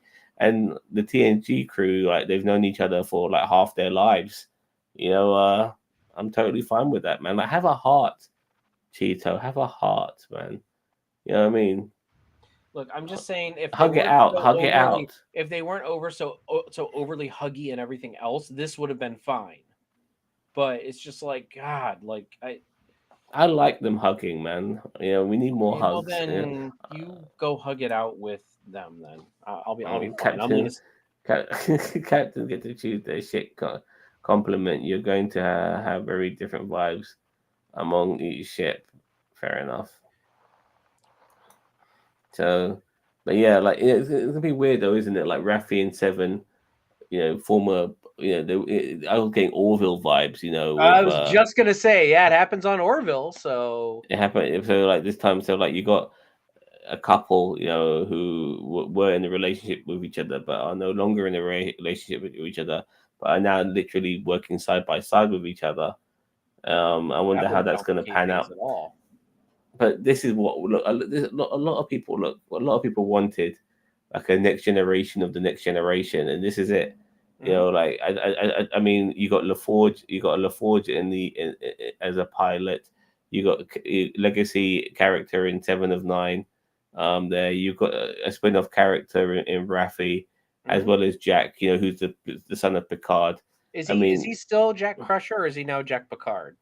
I think Jack I Crusher don't. Picard. I I don't think think he I should don't know if he stay. changed his name or anything. I They didn't. I think didn't he should stay clarify Jack that. Crusher. Okay. See, here's my thing. I actually am 100,000% fine with the crew, the cast that they're bringing in for this new show. I just hate they have to freaking put the Enterprise G in there. Yeah, That, yeah, that is fair the only enough. thing I don't like, and I will get over it. I will ignore the fact that it is the Enterprise G, and I will hate it every step of the way. I think But what it. I I really mean, yeah, like this crew. I really do, and I yeah. do like the guy who plays Jack Crusher. I just don't think he's. I think in the first episode of Star Trek Legacy, Jack should go into like a time warp where he comes out 10 years older. Like he spends 10 years in the time warp or something like that. So then he can actually be in his 30s. Like he is in real But this life, is, like the actor but is. no, but this is what we wanted though, because now with this show, if they do a show, a legacy show, with the Enterprise G, we can get DS9 characters back. We can get Mhm. Voyager characters back. It's all set up for it I because they're want to all see in that time Captain period. Nog. Yeah. Yeah, well, that ain't happening anytime I soon, is it? know. God damn it. We'll get references and stuff like that. And I So think at this particular time, he might not be captain just yet. He might be just maybe a It's been lieutenant commander. 30 it's been almost 30 years at that point. You're right. Yeah, I guess so. I But mean, I maybe, I don't know. I mean, yeah, what is the track to captain? As I said, humans live longer, in the 24th and 25th century. So it's like, what is a normal expectancy to get to captain? I mean, look at Seven. She's what? I think let's say the actress is 47 I think Jerry Ryan No, is. Jerry Ryan's like 52, dude. So okay, but she's just, and I know Yeah. she's had a lot of side questing and stuff like that. But like, oh no, I'm sorry, Patrick Stewart was 47 when he took over as Picard, or when Picard started. But honestly, he'd already been under his own command at that point. Like, because didn't he command the Stargazer for a bit Hmm. before heading And over to the lost the Enterprise? Stargazer. Yeah. Yeah. Well, So look, well, they are still discussing two spin-offs from. Well, I mean, one of the spin-offs will be Academy. Starfleet Academy, which will be a spin-off from Discovery. And then if they do a spin-off, which is this will be Legacy, because you've got legacy characters, as well as people who are the offspring of legacy characters. So yeah, Yeah, and that would be I like LaForge. I actually like LaForge's daughter too. And I mean, it does. You're right, Sam. It has an opportunity to bring back legacy characters like a Captain Kim, or Ensign Kim. Depends on what he's been doing the past 30 years or 25. yeah. It would be good to it would be good to go back to Quark's Bar. You know what I mean, on DS9, just for and see Nog and Seeing Vadic Nerys. I yeah, mean, yeah, yeah, yeah, yeah. in Star Trek, I mean, in the beta now, this season of Picard has been very honorable to the beta canon that everybody loves. Enterprise F is huge proof of that. The Enterprise F looks exactly like it does in Star Trek Online, the Odyssey class. It is even named the Odyssey class, and that's all beta canon. That's stuff that just never had to be made. They could have made their own ship for this, and they said, no, we are going to make it like the fans want it. We want the Star Trek Online one, and they did it. And that's the smartest thing they have ever done in their entire goddamn lives. It'd be good to see Dax again as well. Ezra, Is yes, Ezri Dax? Yeah, but it would be yeah. nice All of to these. see like Terry. Oh, he's Oh, just lost disappeared. Cheetah. He'll be back. Yeah, yeah. He'll be back in a second. You mentioned Terry. What's her face? Who played the Jadzia Dax? Hmm. I don't know how you can incorporate her in any capacity. Jadzia? Yeah. Yeah, just no inside of Ezri's mind. Remember, we've had it where the Trill have Yeah, met. yeah, yeah. Good point. Good point. So I mean, I'm not saying Yeah, like she would yeah. be in All of living that. color, Yeah. but she would be, like one of those like discover yourself type episodes where she's like guided through all of the previous hosts' pasts or whatever, and Terry Farrell is one So, of them. so Section 31 is moving as a movie, which I'm not the biggest fan of, but fair enough. I mean, I personally think I think Paramount can't tie down Michelle Yeoh to a series because she's in such fucking high demand. That's just my opinion, which is why they're doing it as a movie. Um, Terry Farrell, my first name. Oh yes, of course. Yeah, I just noticed that. Oh, that's pretty cool. So yeah, so like I said, there's a whole bunch of people and characters. The crossovers will be. Imagine that, like all these different TNG, DS9, and fucking Voyager crossovers we can get from a legacy show. That'll be great. I was still That'll be hoping Bashir great. would show up as a leader of Section 31. I wanted him to be. Yeah. I wanted him to be We can leading still, the changelings in this we whole can still thing. get Bashir in some capacity. Like this, I know. he can come back, and so can so many other characters. I'd love to see Rom. You know what I mean? Again, and all that, like so many people. Rom's wife as well. I forgot his Jake name. I forgot Sisko. her name. Lita. Yeah, Jake Sisko. Yeah, as well. That'd be great. Moody. I want to see. I want to see Walter Koenig as President Anton Chekhov. I really do. I was kind of sad that we didn't at least get to see him because I mean the timeline makes sense because as Yeah, humans but live would you longer. want him? Would you want him to play Anton Chekhov? I mean, good that he did the Yeah. voice. It's good that he did the voice, but would you really want him to play Anton Chekhov? I mean, You know what I he mean? looks. Let me put it this way: the last time he looks a lot different than the last time you saw Chekhov in Star Trek Generations, because that's like I think the last time in canon you've seen Chekhov. Yeah, So and that I mean, he looks a lot. I mean, he's way, bald now. So I mean, and he's much older, obviously. So I really feel like yeah, he became I a medical officer in 5 seconds, but that role was supposed to go to DeForest Kelly. yeah, right. Um, I know they didn't even bother yeah, changing the lines. yeah. They should just deep fake So it. They should just deep fake. Not that I want to get rid of Scotty and Chekhov, but it'd just be great to deep fake like Spock and You should post them on Facebook, dude. Hmm? Anyone see my puppy videos? No, I haven't. Post them on Facebook. But I would love that deep fake of DeForest Kelly for McCoy over Chekhov, and then Spock over Scotty as over Scotty. Just interesting to see with what they're doing with deep fakes nowadays.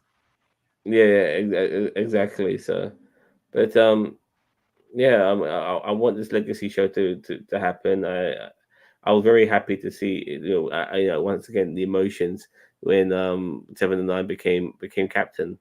Niagara Falls once again. We, And she's such a good actress as well, Jerry Mhm. Ryan. She I'm is. glad she's not, like being just a piece of ass. There's more to her than that. And Yeah, yeah, I'm the so fact, glad that we did that. I just yeah, finished my run of watching Voyager over this past week, actually, and just watching it again with like my older eyes and like not my teenage boy eyes, and I'm like, The I mean, I've character seen, is so deep, and yeah, she's and it's such a like, and great it's actress. lost underneath this catsuit and tits. You know what I mean? And Hmm it's like, I Fucking hmm like Herman. watching it now as an older guy when it's like it's not as important to me. It's like, oh, there's so much good here. Like, why did you yeah. have to And as I said, I was a teenage guy. I'm stupid, okay? I know, but like if they would have just put her in a Starfleet uniform, they could have let the character shine, and instead they had to make her a sex icon. And I, yeah, I know. Trek of old is not pure of heart. Let's be clear. By It's the Gene's way, vision. do you think Anton Chekhov should have been the son of Pavel Chekhov, or maybe the great or the grandson of Pavel Chekhov? Well, it just depends because Because we're talking a long time now. We're talking for you mentioned like this is like 30 years after Nemesis, isn't it? So it's not 30 years, about 20 years. No, it's no, it's no, no, it's not probably even been that about long. 120 years since it's been 120 Since years since since TOS. TOS. So technically, yeah, if Anton Chekhov is as old as is as old as Walter Koenig is now, or at least older, based on extended life expectancies, yes, it does make sense if you stretch it. But it could have been a great grandson. You're right. Like it probably could have, Well, they have to be a great grandson, but or just like a grandson. Yeah, or just a just a grandson. grandson. But he seemed like a quite an elderly man. Yeah. So I think that's When why they went with given, yeah, son. yeah, but still, like, if it's 120 years, that's a bit. Yes, Well, yeah, let's that's a let's bit. let's That's say a, Chekhov yeah. had this. Let's say Chekhov It had could him have late been in great. life, like in his 60s, and then I mean, it could have been a great grandson, and he would still be an elderly man.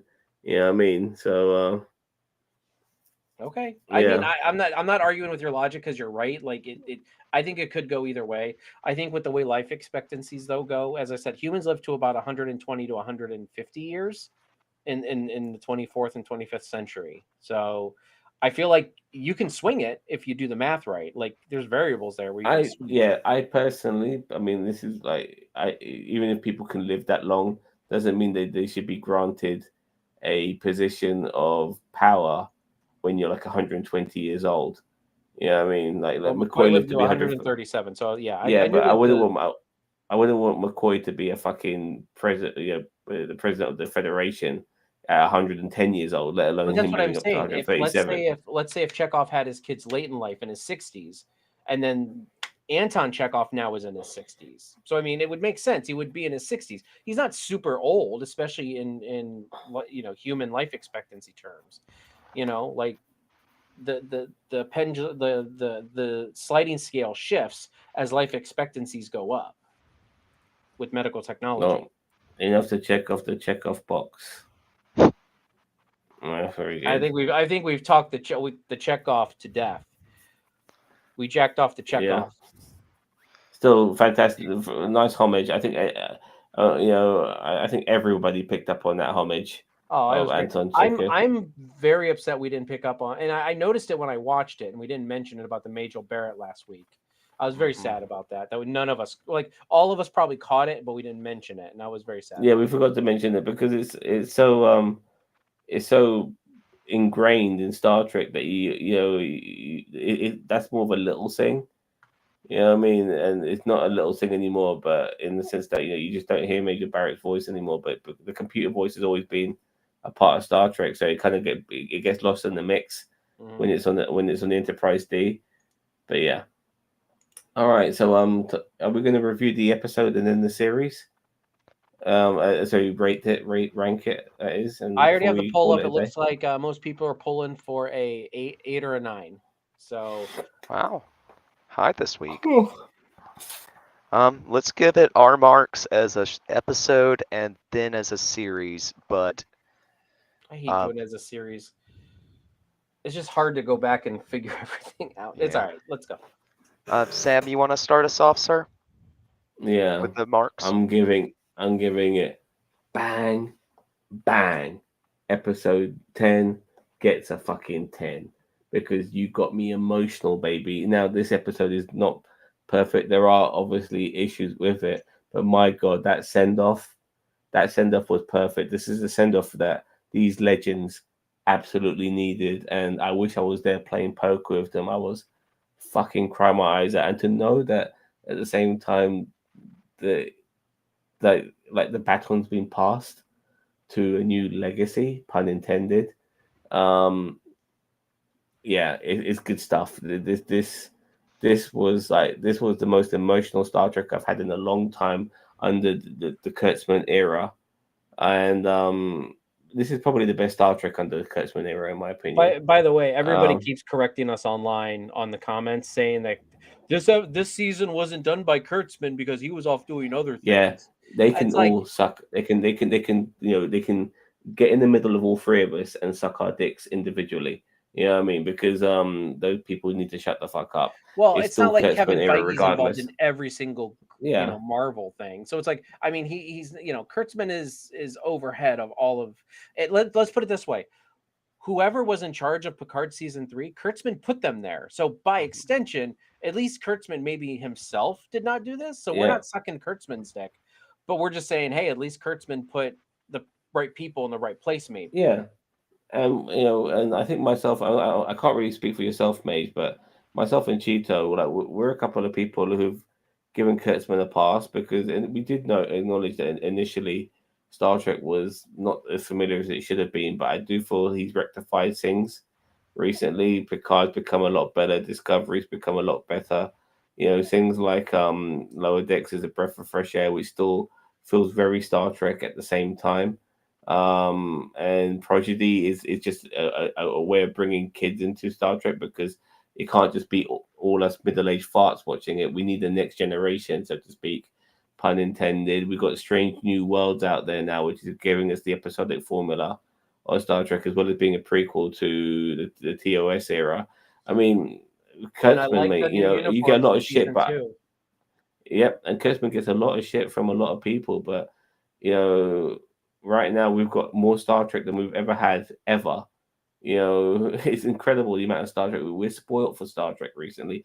This show ended in 2 months. Now we're going to get Strange New Worlds, and then after that we'll probably get Lower Decks. Now You I know, do want to point out though that we episodic wise, we are not getting the most Trek we've ever had. During when I think I've already brought this up in the past, but when DS9 and Voyager were running concurrently, we did get a little bit more. A little Be bit more. 52 episodes a year. Yeah, we got like 52 episodes a well, year. I'm talking about We're in the close sense of though. I think it shows. was like 40 No, some but we're getting. I just think in the sense that we've got so many shows now, like Mhm. more shows than ever. We've had like 5 or 6 different shows So we've got a now. variety right now that's Yeah, out of this you know, world. and the budgets are bigger than ever. Which is Star Trek, you yeah, Star know, Trek has been so beautiful. And I mean, yeah, Strange New Worlds has been gorgeous. I love it, Discovery or hate it. Like the visuals in Discovery have been awesome. yeah, Like and and Lower Decks and Prodigy are really good animation. I may have my issues with Prodigy, but like Lower Decks and Prodigy are really pretty looking animation. Like they do a really yeah, good job with the animation on those shows. So I mean, we are definitely spoiled for. And I but mean, have you seen all the ships we've gotten this season?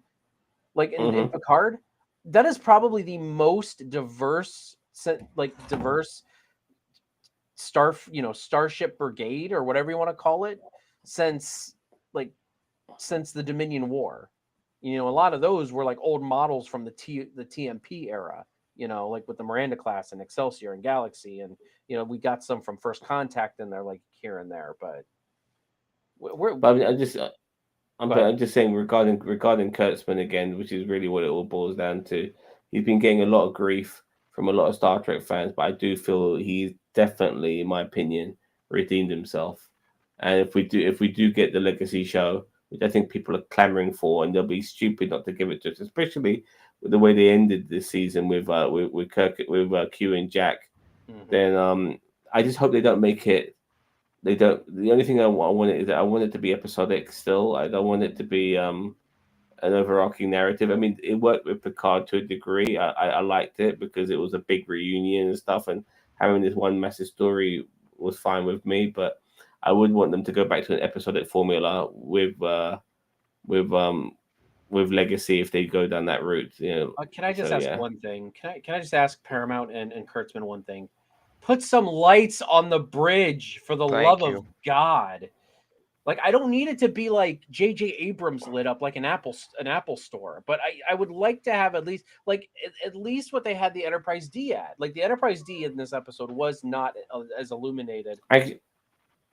Sorry, I agree. I just came to a conclusion that if Discovery being scrapped, and if they do a Legacy spin-off, which they're very likely to do, then we'll have two Enterprise shows. We'll have the Strange New Worlds as well as Legacy, Both and I think, Constitution classes. but I do feel that if that's the case, I think Legacy will end up being an overarching. Will replace Discovery regarding having a long series narrative, if you Well, know that's what going I to be mean. Star Trek Academy, so Starfleet Academy. Yeah, but that's because that'd be Academy. But I think regarding the space show, I think that would be Legacy because like you saw Q come back. I think it'll be like a 10 episode show regarding Q and Jack and whatever else that comes from that. You know what I mean? Then being episodic like Strange New Worlds. So, but Do you know yeah. how many generations between the NX-01 Enterprise and Pike's Enterprise? And where does Robert April Star Trek the Animated Series come in? Just asking. Okay. Oh mate, yeah. Mage knows everything. I mean, Mage, could jump in here because I mean, with the the generational gaps and stuff like that. I mean, well, according to the Kelvin timeline, apparently Admiral Archer exists in the Kelvin timeline when Star Trek 2009 is going on. They mentioned his prize beagles as well, right? Yeah, but that's before the time. That's before time had changed. Like I know, but in Star Trek 2009, Scotty mentions Yeah. that he transported his Admiral Archer's prize-winning beagle, whatever, and like it just makes no sense. I would say there's probably 3 generations, maybe, because I mean, Enterprise takes place. Well, no, maybe 2. Enterprise takes place 100 years before TOS, and so Robert April was commanding the Enterprise before Pike. So that would probably put it about, I would say, anywhere between 80 and 90 years prior to. So and you could Robert have 3 April would generations. It be depends on whether they have their kids young or later in life. As I said, I mean, you have people that are having kids in their 50s nowadays. and Which Robert is April would be Archer's successor. Is that correct? no, not not the NX-01. Robert April was the first captain of the NCC 1701 Enterprise, the one we see in Strange New World. So he commanded the Enterprise prior to Pike. So there's Fair still enough. probably about, as I said, about 80 or 90 years. So I mean, you're looking at 2 to 3 generations possibly, if you look at standard generational gaps. I mean, usually 20 to 25 years is a generational gap. So it's like, I mean, you get to 75 years after 3 generations. So there's some play in there with the numbers, but I mean, that's kind of what you're looking at. God, I just did a lot of math. I have a headache. You did. I do too. So I gave it a 10. What did you guys give it? Do I have to go next, Yeah. Mage? I can go next for once. I give it a Okay. 7. There were a lot of things to enjoy, but there were still some eye-rolly moments and some facepalm moments. I feel like I would have enjoyed this episode more had the overall pacing of the season been better. I feel like the wrap up and tie everything into a bow part at the end, it felt rushed, but also the resolving all the conflict felt rushed. We could have had 2 different episodes for this. We had, you know what? When this episode started, I saw, wow, 1 hour 2 minutes. I wanted to fucking high five somebody because I Unlike The thought, yes. Mandalorian, which its season finale was literally the third shortest episode. Well, I'm getting used to like finales being short, so to see this one to be over an hour was great. And I once all the action scenes were done, I was happy that they gave a good like 20 minutes or so for the wrap up, which was just I what was didn't mind required. that. I You know what I like a mean? good wrap up. I was okay with Lord of the Rings, like the Return of the King. Yeah, me Like, too. Yeah, me too. like I was okay with all that wrap up because I'm like, I want to see where I want to see Yeah. where all these characters are. I don't want it to be like Voyager Endgame, where it's like they come out the transwarp conduit, they take us home, and then they fly by with the starships, and then credits, and you're like, you don't get to see them coming home. You don't get to even like during the credits, you don't have like a montage of like everybody coming home and Harry Kim getting to hug his parents and like stuff like that. Like you don't get to see any of that. Yeah, They just yeah. end I it. They really, deadpan end it. yeah, me too. Me too. I was a bit stuff like that pisses me off. I really wanted to see Voyager. I mean, I do understand to the extent that they finally made it home, so boom, we end it there. But I would have loved to have got a little bit more, just a little bit more. An actual episode after that, and then it could have, if they were smart, they could have done an episode after that, which could have led on to something else. If they're able to think of that, but no, they didn't because that's who they were back then. Anyway. I guess I don't feel as bad then. If Mage is giving it a 7, I was going to give it an 8. I love the end tag. As I said, I'm glad Q's back. I don't care how it possibly doesn't make sense. I'm glad he's back no matter what. The Enterprise G though, man, that really hit me. Like where I was like, God damn it. You guys just had to go there. You just had to just pander to everybody. Like you just had to pander. It stepped over that pandering line a little too far for me. Where I'm like, look, if they debuted a new Enterprise, like a brand new ship that was the Enterprise G, fine. But it's like, why did we have to sacrifice the Titan A that we've been with the entire season to make it the Enterprise G? Like, God, I 100% agree. So I wish the Titan stayed as a Titan. I thought that the bits with the Borg Queen and Picard was good. I love that I don't think we mentioned this. I love the fact that Jack looked like he had like Locutus, like he had the whole Locutus garb on. Yeah. And honestly, I don't mind that it looked like it was kind of straight out of the 90s because honestly, it's out of the 90s. Like, come on, like let's go for it. It didn't look that bad. I thought it was great. You mean Moriarty didn't do it for you? Yeah, the main villain Moriarty. Yeah.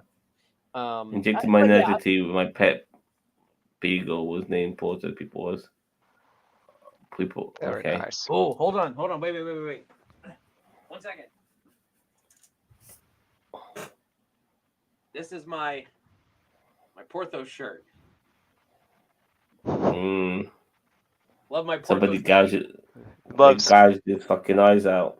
Me and Cheeto love Porthos almost as much as Porthos loves cheese. But anyway, so yeah, I think 8's pretty good. As I said, this episode was really good. The pew pew's really good.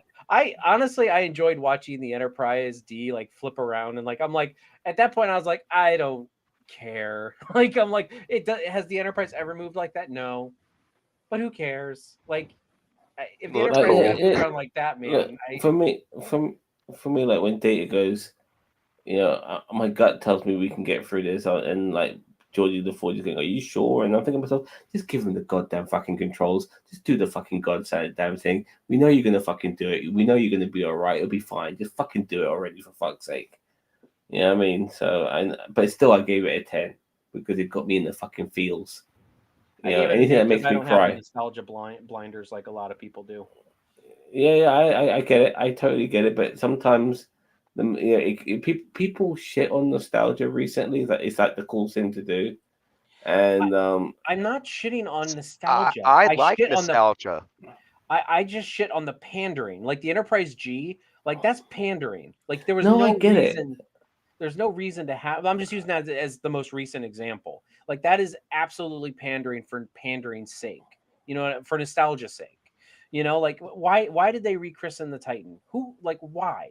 Like there's no practical reason why they did that besides to pander to the person watching it. You know, if they Yeah, built a fair new enough. enterprise and they showed it off right there, and maybe the new show isn't. I would honestly have been even more impressed if they like, oh look, this is the new Enterprise. It's Picard class, and it's a brand new ship. But like, yeah, let the new show be on the Titan. You know, but like, you know, show off the new Picard class. That's the Enterprise G. It's not the fact that it was the Enterprise G. It's the fact that they rechristened the Titan that we had been with the whole time as the Enterprise G, and I just thought it was so pandering and stupid. Yeah, I would have liked the Titan to like just to be the new kid on the block, and Yeah. yeah, me And too. then they can run into Anyway, the Enterprise G somewhere out there next, you know, in the first season of Legacy or whatever. You know, like anyway, time to give the series a mark, and I'll go first. I'm gonna give it a solid 8. Initially when I first saw Honey Bun as the villain, I wasn't necessarily impressed on the trailers, but she turned out to be an excellent villain. I just remember the first episode seeing that bit of terrorism with the porthole, and like the building falling through it and then just coming out above it. It's like, oh, that was just great. Some of the scenes in this series, like Riker throwing a fucking asteroid at Honey Bun, was excellent. And yeah, seeing people like 7 and 9 like being a proper Starfleet officer as well, and seeing some like few other characters like Sydney LaForge. Uh, and I hope her and Jack have a will they won't they sort of relationship if they do a legacy series. All of that, yeah, it's just great stuff, and it was good to see some of the old ones back as well, like all of them back, and then that poker game at the end. But yeah, 8 out of 10. It was good stuff. It was a great series. This has been without doubt the best, better than Strange New World season 1 in my opinion. Because I think of the member berries. whoa. Yeah, What? yeah. Uh, I think because I think I you think broke me. look honestly like I very much I very much liked Strange New World. I really did. I think killing off the engineer at the end was one of the stupidest things they could have done in they Strange did New it in a Worlds. very good way though. Like I don't I know. loved Himmer, man. I did love I, Hammer, but I you know what? I like That's Hammer, why and I it have a hurt real so issue much. with like them. Let's kill off the disabled character. Like it's just very cliched and all of that. So some of these guys we expected them to last for a long time, and they're already killing them He's off in actually the okay. first fucking. Technically, I don't think he's disabled for his race. Like the He's an actor is Enar. disabled, yes, but like I think No, aren't but all he's playing albino Andorians? I know they have an actual name, but like aren't the albino Andorians all blind? Like aren't they which Yes, makes all all? him Enar are yeah, blind. Yeah, yeah, so they which all. So makes it's him. not a disability for. It's not a It is a disability for the disability. character, but for the actor, it is. Yes.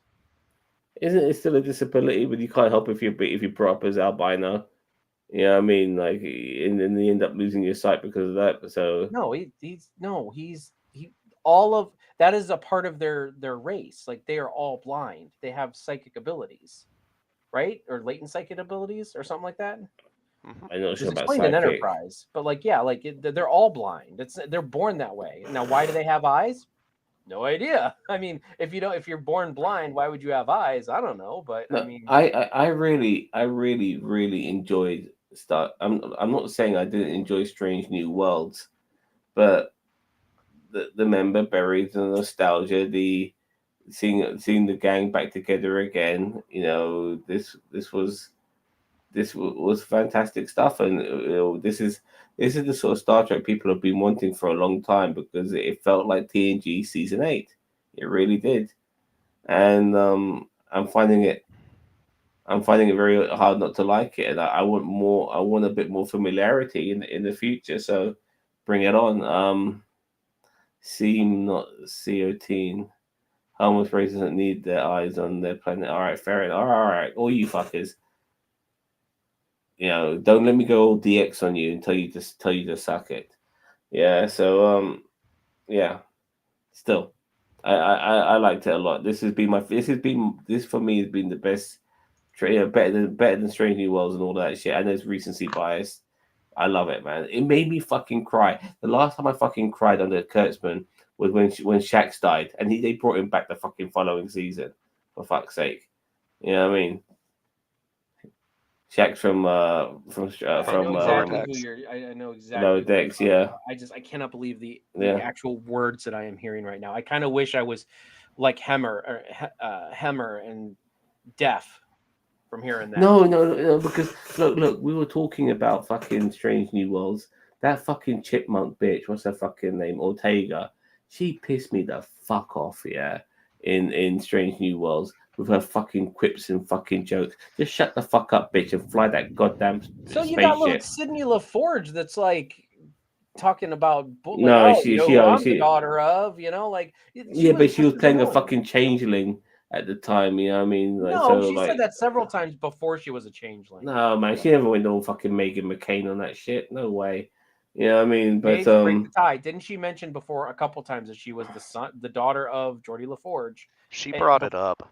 a couple yeah, I times. think no, actually no, what I'm recording is that she brought it up in the sense that she because she almost Maybe if feels I like was my it's father, I could figure this out. Or no maybe if no, but she brought it up because it's a pressure to be a LaForge because she's already got an older sister who's an engineer like her dad, and she wanted to be a different LaForge by being a pilot, and she brought up the fact that she had to deal with that particular pressure. But anyways, I think this calls for like its own debate at a later yeah, time at we our really like need our to wrap normal this up. time slot. We're at Yeah. 2 hours.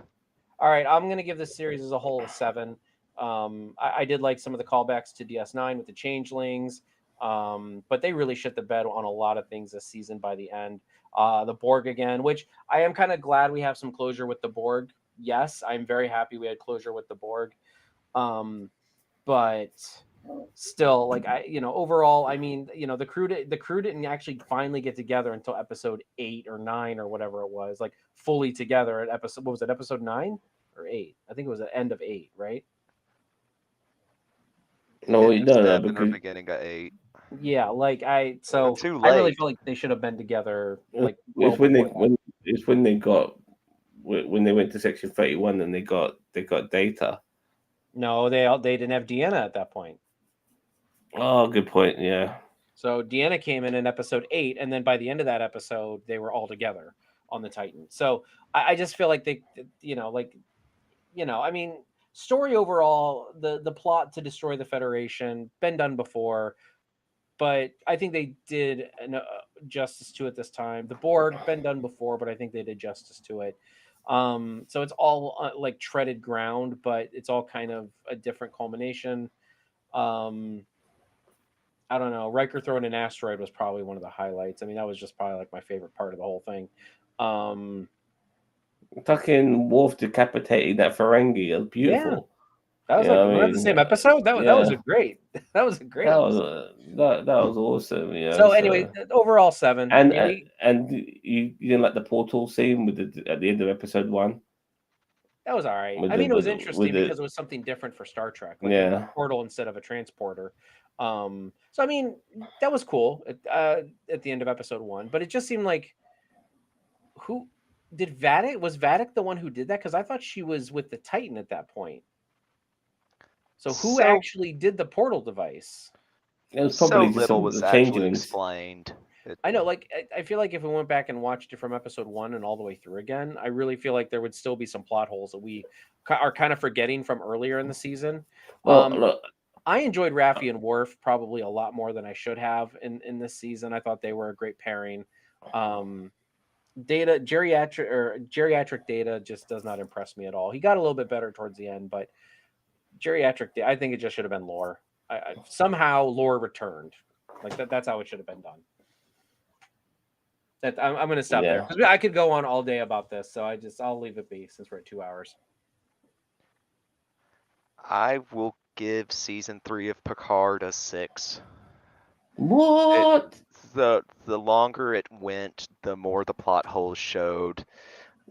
Jack Crusher being Space Borg Jesus, Yeah, just that's the that other thing. was that didn't the humor, the jokes never sold well. They're making jokes at times when these characters wouldn't have made jokes back in the day. There's the nostalgia. Nostalgia is not bad inherently, but when the attempt to play off nostalgia and pander to it ends up disrespecting the legacy of the original product, I have a problem with it, and I took exception to that aspect of this season. Just just there are too many plot holes, too many. I mean, I never got into the intrigue and the spy plot line. And there were so many intricacies in Dude, this conspiracy. It's just like we changed their DNA, and we also did the beaming, and we also did. Oh, and here's this. What is it? This fleet maneuvers or whatever it's called, where It everything had is and there too much. There's too much. They could have picked like half of the aspects they used to explain the whole conspiracy and still would have explained it just fine. I know. Well, okay. What are you giving the season then, Jim? You've Jim, already given the episode 10. I'll be shocked if you give anything less than 10 for the season. I gave it an 8 personally. I thought it was excellent, and even an eight for me is excellent. By the way, the that bit of chicken flesh, that floating chicken flesh from Honey Bun's hand, that was the Ball Queen, wasn't it? yeah. Yeah.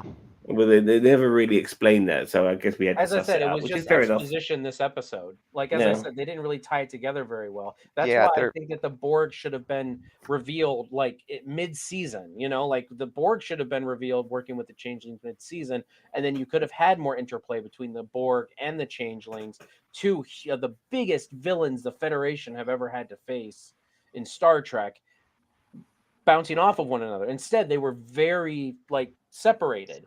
They. didn't use either one as well as they could have, and it just kind of cheapens their memory as well.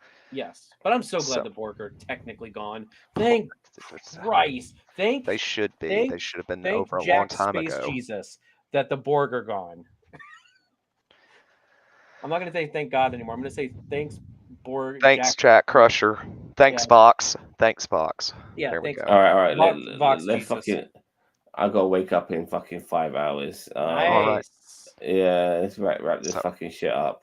so No this thanks. has been another NerdTube Star Trek episode review. We do more than just episode reviews here. We do fan film reactions. We talk about Star Wars, Star Trek, Final Fantasy, Dragon Ball, sports entertainment.